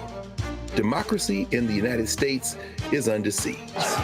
On this list of bad actors, it's easy to point out the Donald Trumps, the Marjorie Taylor Greens, or even the United States Supreme Court as the primary villains. But as David Pepper, author, scholar, and former politician himself says, there's another factor that trumps them all and resides much closer to many of our homes. His book is Laboratories of Autocracy, a wake-up call from behind the lines. So these state houses get hijacked by the far right, then they gerrymander, they suppress the opposition, and that allows them to legislate in a way that doesn't reflect the people of that state. David Pepper joins us on the next Black Table, here on the Black Star Network. When you talk about blackness and what happens in black culture, we're about covering these things that matter to us, speaking to our issues and concerns. This is a genuine people-powered movement. There's a lot of stuff that we're not getting. You get it, and you spread the word. We wish to plead our own cause. Too long have others spoken for us. We cannot tell our own story if we can't pay for it. This is about covering us. Invest in black-owned media. Your dollars matter. We don't have to keep asking them to cover our stuff. So please support us in what we do, folks. We want to hit 2,000 people, $50 this month, raise $100,000. We're behind 100,000, so we want to hit that. Y'all money makes this possible. Check some money orders. Go to P.O. Box 57196, Washington, D.C. 20037-0196. The Cash App is $RM Unfiltered. PayPal is R Martin Unfiltered.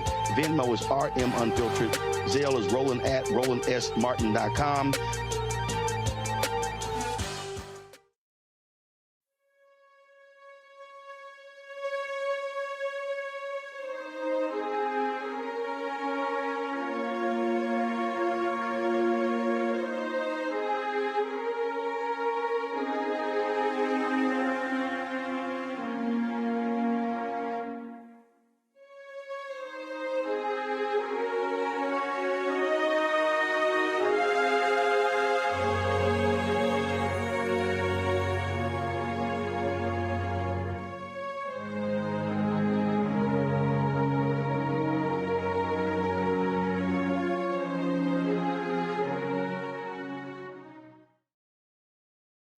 This here was a tweet Eric Dickerson sent out, another Hall of Fame running back. I just landed from my flight and saw all the text messages. Jim was not just a great football player, but an even greater human being.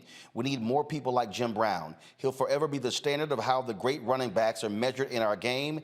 Till we meet again, my friend. Folks, last year we were at their 80th birthday party for Richard Roundtree, and it was, of course, a great time had there. Jim Brown showed up and paid his respects there, and so we'll show you that in a little bit. But right now, we're joined by another Hall of Famer, Terrell Owens. We're setting up his shot and getting his audio straight.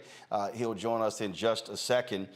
It was, I guess 3 or 4 years ago, maybe even longer. I actually did an interview with T.O. and Jim Brown at Jim Brown's home in Los Angeles. I am trying to get hold of a copy of that from the producer, Stacey Dillon.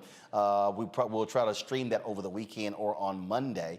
It was a great conversation we had it was separate interviews I did with T.O. and then I did one with Jim Brown. It took place again at Jim's home there in Hollywood Hills. And so, do we have T.O.? Is he ready? Okay, all right, so we're trying to get Terrell's audio straight as we speak, and so we're doing that. Let me pull up what Emmitt Smith posted about Jim Brown. He posted this here. My heart aches at this very moment after hearing of the passing of Jim Brown. He is and was a true legend in sports and in the community, using his platform to help others. Thanks, King. This here is a photo of Emmitt Smith as Barry Sanders, two of the greatest running backs ever, as they take a photo there with the greatest himself, Jim Brown. And of course, that was there. And so Barry Sanders also was tweeting as well. I want to pull up before I go to TO. I want to share with you what Barry Sanders posted. He said, you can't underestimate the impact Jim Brown had on the NFL. He will be greatly missed. Additionally, his generosity and friendship with my family is a gift that we will always treasure. Our thoughts and prayers are with the Brown family and Brown fans at this time. And again, this is a photo there of Emmitt Smith, Jim Brown, and Barry Sanders. Joining us right now is Hall of Famer Terrell Owens. T.O., glad to have you on the show. It was a few years ago. We were at Jim Brown's house. Terrell. Yep. I got you, T.O. Can you hear me? T.O., can you hear me? Yes, I hear you. All right. So it was a few years ago. We were at Jim Brown's house when I sat down and interviewed you and Jim. Just share with folks your relationship with Jim Brown. Oh, man, I think when you think about just football in general and just what he's meant to the black community, there's not enough to be said. And you just think about the impact, just the culture, the black community. He's done so many great things, and he's been a pillar for the success of so many, athletes that look like me. So for me, just to be in his presence, to be there with his wife, is definitely one of those moments I'll never forget. And I was, like I said, you were there. For me, just to lose someone like this, this is an icon. This is a great one that we've lost. And I think LeBron said it best. I think if you're a person of color, especially an athlete, and don't know who he is, this is definitely a moment to go and research and understand what Jim Brown has meant to many just people of color and just many of athletes across the country. Yeah, you play wide receiver, but with the running backs, they really revered him in a different way as well. This is Jerome Bettis. I was texting Jerome earlier. He was actually at a benefit for Reggie McKenzie. He tweeted, "Today we lost a true legend. May Jim Brown, my Pro Football Hall of Fame brother, rest in peace and power." This is Bettis and Jim Brown right here. And the thing, again, it's just something about, again, those running backs. And again, when you look at Emmitt Smith and Barry Sanders and Eric Dickerson and Jerome Bettis and so many others, as they think about and reflect on Jim Brown and what he meant to the position, but also to the NFL. And he was also someone, he didn't take no stuff. He didn't take no stuff from nobody. Earlier I read how he left the Browns. He was not going to let anybody tell him what to do. Right. I think if you look at what he did, I think now you're seeing a lot of athletes that are, realizing their power and using their leverage, using their voice to speak up on a number of issues. And I think LeBron has really kind of taken that torch and that mantle and really doing that for a lot of athletes. A lot of people have even said that I was, when I played, I was one of those guys. I didn't really take a lot of stuff either. I was very outspoken, and that was often kind of misconstrued as being arrogant and cocky. But for me, again, I knew my worth.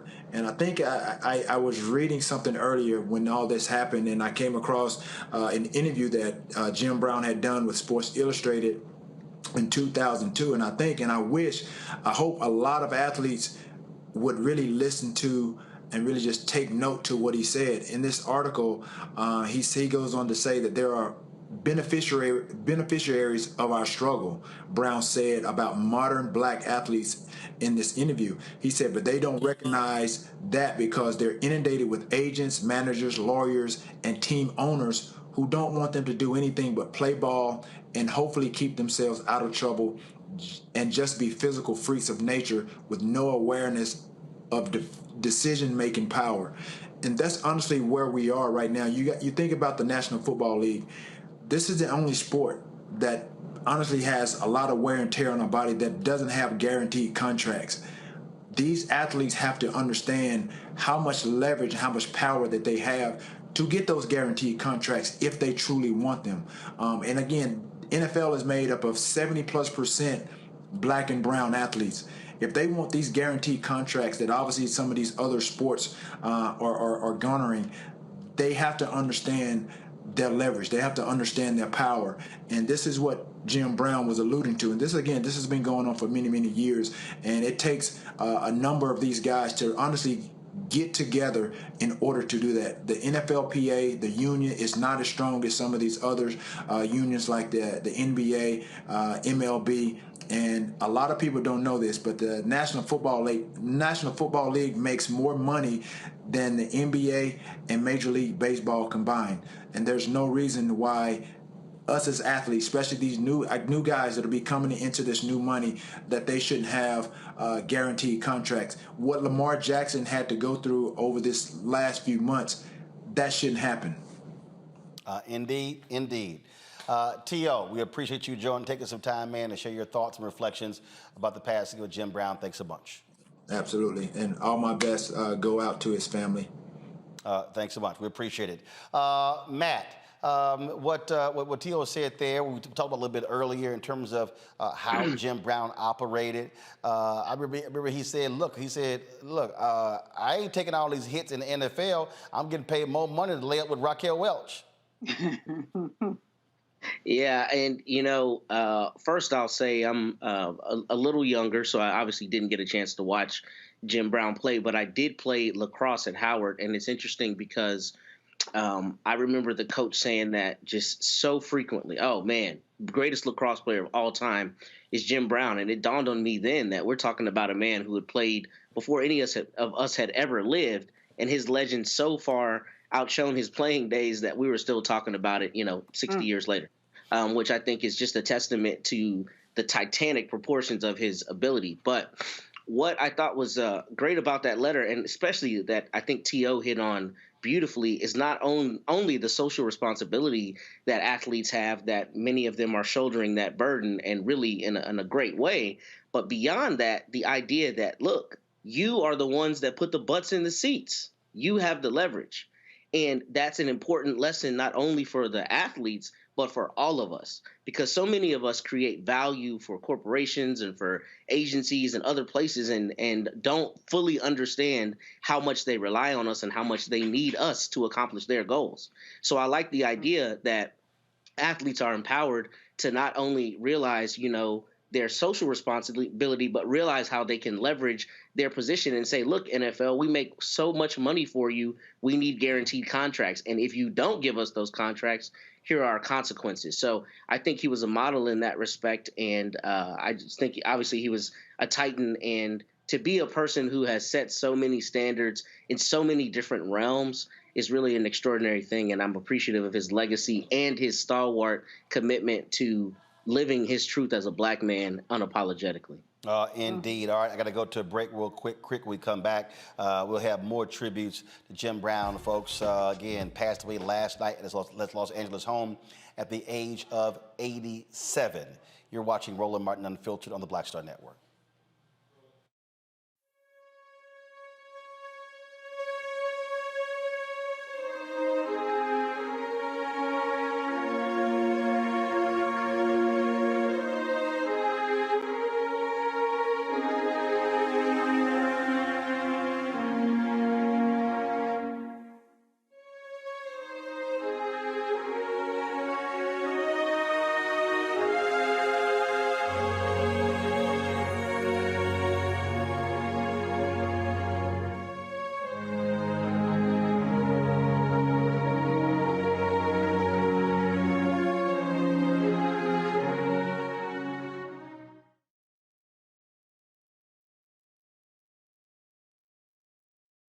On the next Get Wealthy with me, Deborah Owens, America's Wealth Coach, nurses are the backbone of the healthcare industry, and yet only 7% of them are Black. What's the reason for that low number? Well, a lack of opportunities and growth in their profession. Joining us on the next Get Wealthy is Neely Bartanilli. She's going to be sharing exactly what nurses need to do and what approach they need to take ownership of their success.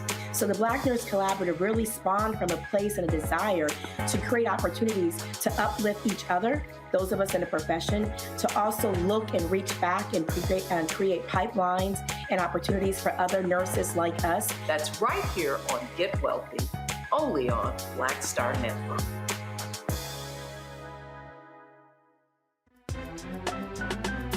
I'm Faraji Muhammad, live from LA. And this is The Culture. The Culture is a two-way conversation. You and me. We talk about the stories, politics, the good, the bad, and the downright ugly. So join our community every day at 3 p.m. Eastern and let your voice be heard. Hey, we're all in this together. So let's talk about it and see what kind of trouble we can get into. It's The Culture. Weekdays at 3, only on the Black Star Network.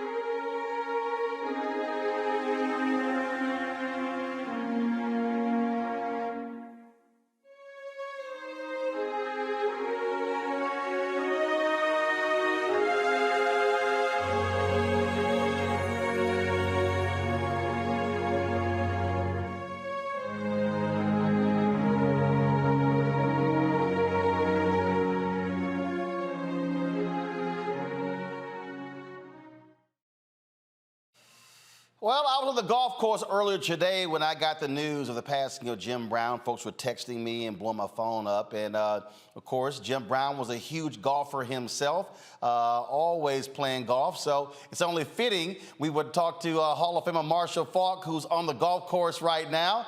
Marshall, always glad to see you, my brother. Jim Brown loved the game of golf, and so did the both of us. Just share your thoughts and reflections about this legend.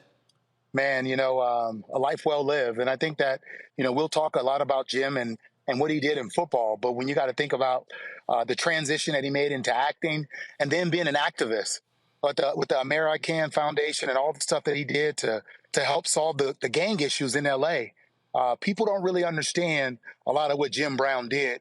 And I know for me, what he meant to me, not just as a football player, but just as a role model and as a mentor, providing me the stability to have the career that I had by just giving me information. Jim was a wise guy, and he was there for a lot of us who came up looking for those role models in our life. Marshall, there was a guy who played golf with Jim in Dallas, and he was talking about Jim's peripheral vision. And see, you already know what's coming. And so for folks who don't know in golf, I mean, so when you play in golf, y'all, you can see, you got people, you don't want folks in your sight. But he said his sight was so ridiculous, he didn't want anybody standing here, or even behind him, because he literally saw all of that. That's what made him a great running back. It frustrated the hell out of folks playing golf with him. They were like, Jim, hit the damn ball. Roland, every time I played golf with Jim, I figured out after maybe the second time, when he's getting ready to hit, he's on the tee box, I'm just going to stay in the cart. That's it. You couldn't, you were pretty much going to be wrong. And then on the green, if you were standing behind him and he missed the putt and he had the putty going back, you had to walk around and get behind him. His peripheral vision was so good, but he was just fun to play with, and he will be missed, man. God will be missed. I was talking to T.O., and I said, obviously, for running backs, for you guys, Jim Brown was something different. He was the gold standard. When you talk about speed, agility, power, strength, he can run, he can catch. That's who everybody is measured up against. Yeah, 100%. And the one thing about Jim that you had to understand, for us as running backs, we're competitive, we're narcissistic, we all think that we are the best. But with Jim, it was like, nah, Jim's the GOAT. He's our guy. And we all gave it to him. Every time at the Hall of Fame, we got together and we kind of started it. The backfield wasn't too crowded for all of us, whether it was Emmett, Marcus, Jerome, Eric, all of us, we understood that Jim Brown was the GOAT of all GOATs when it came to playing the position. Right. That's, like in basketball, they Russell, Kareem, Michael. But the bottom line is kind of like Jim Brown. Okay, y'all can talk about 2 through whatever. But he was number one. One of the things that I read earlier, how he walked away from the Browns. He was about manhood. He was about, you are going to respect me. And he walked away from the game. He literally was, 9 years, he was still in tip-top form. He could have rushed for another 2,000, 3,000, 4,000 yards if he wanted to. Yeah, walked away from the game. And here's the thing you got to remember. It wasn't just about that you were going to respect him. He respected you. So you were kind of forced to give Jim the respect because he gave the respect. And I just remember when I met him back in 1994, and he knew who I was. I was like, Jim Brown, you know me? Right. it was like, you know me. And Jim knew who I was. So just the respect was there. Leaving the game early because it wasn't fair and what he meant to the game. And then later on, the NFL embracing everything about Jim Brown and what he stood for. And I think when you look back at the Kaepernick situation and a lot of that stuff, we didn't have social media. He didn't have the media on his side. Jim Brown was an activist. He left the game, and people just wrote him off as if he was, just a guy bitter. But now you see the icon that he was and the work that he did. And I hope that people look at him as more than just a football player. Well, absolutely. We lost earlier Bill Russell, and a lot of people completely forgot about what Bill Russell did off the court. And he was more than a basketball player, and so was Jim Brown. Marshall, I appreciate you taking time out of your golf round to join us to pay tribute to Jim Brown. He would love it. He would absolutely love the fact that you would be talking about him from the golf course. 100%. Roland, thanks for having me on, man. Jim Brown will be missed, man. R.I.P. JB 32. My brother, I appreciate it. Thanks a lot. All righty.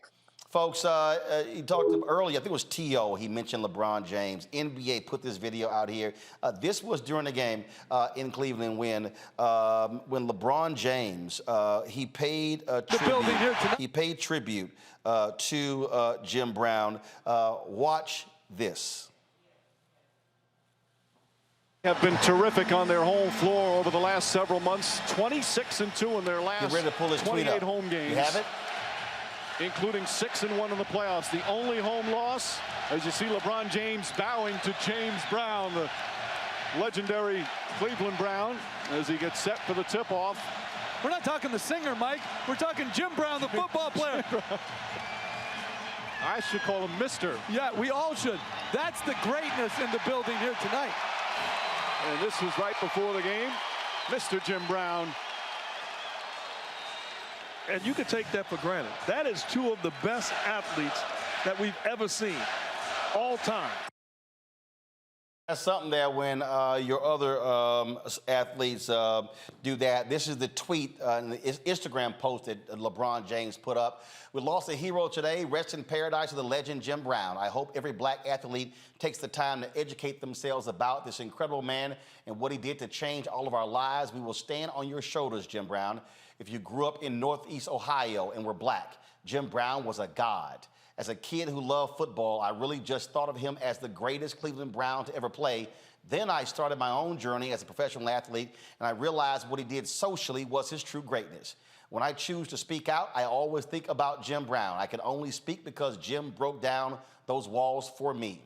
I am so grateful that I was able to call you my friend. I hope I can continue to honor your legacy with my words and actions.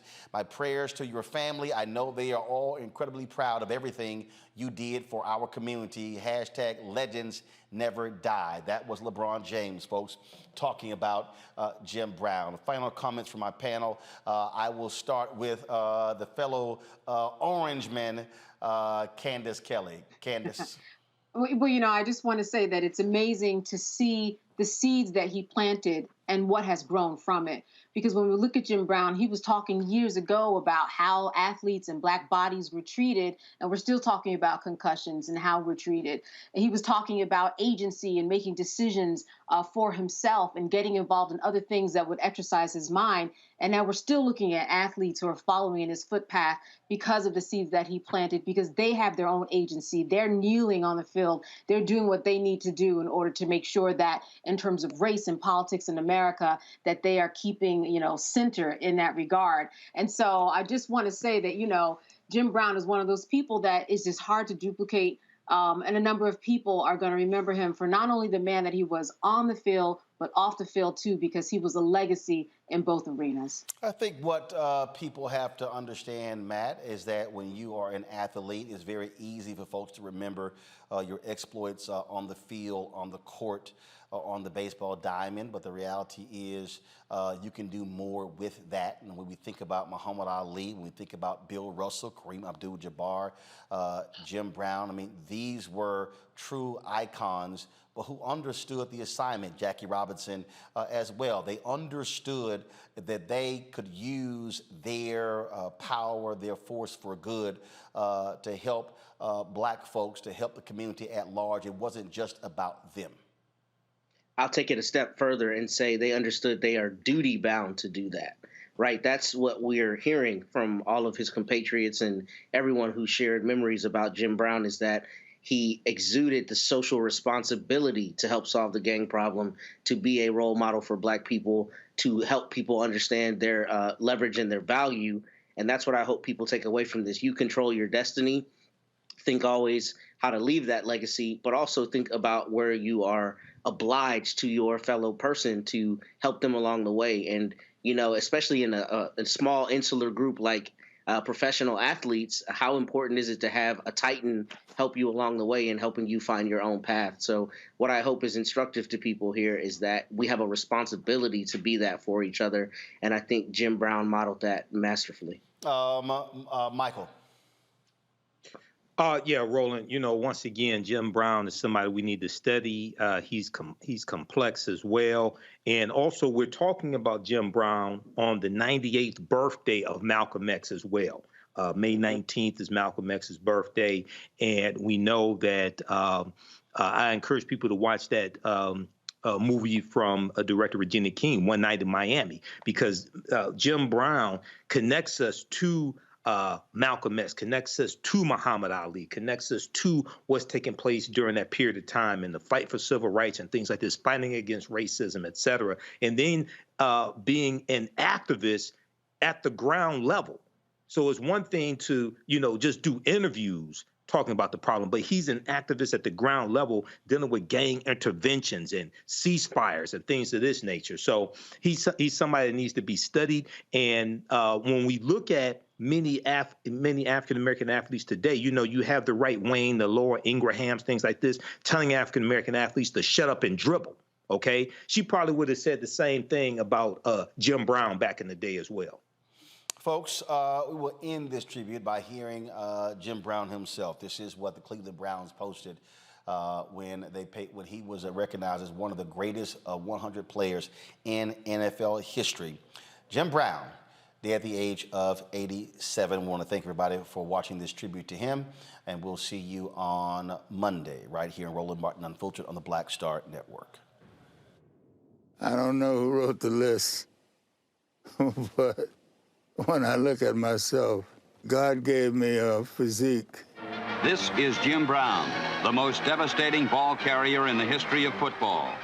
I was 6'2", 232 pounds, and I had quick distance speed, and the word got around that I was a different kind of guy. An animal, a real raw talent, man. See, my father made me understand it. He said, watch this, boy. He don't run out of bounds. He gonna put his head down, he gonna get some more. And when he got tackled, he said, watch how slow he get up. He said, you know what that is? He said, in life, just get up slow, because you're gonna have to pick yourself up a bunch of times. Ain't no need to rush it. And this dude never missed a game. Every Sunday we watched, Jim Brown was on the field. Jim Brown's the greatest back to ever play. He was a bad man. And not only on the field, Jim Brown being an activist had an impact on me as well. He was around at a time, man, where America was trying to change the civil rights. And for him to be an athlete and get involved in it was like inspirational, because I'm like, man, this is Jim Brown saying we got to stand up, stay together. That was Jim Brown out there on the front line. He also was very keen on economic issues, which for most black athletes, they never ever were connected with that. Jim Brown tried to bring the community together in ways that had nothing to do with sports. And he pursued acting, and credibly, he had some good roles and played in some good movies. I want more mental stimulation. I want to have a hand in the struggle that is taking place in our country. His footprint was so big that the respect you have for him and how he's changed the game and set the blueprint for all the backs who played this game is very impactful. You know, you gotta look for a little black kid back in the 60s, man. This is doable, you mean? And so, you know, he was quite an inspiration.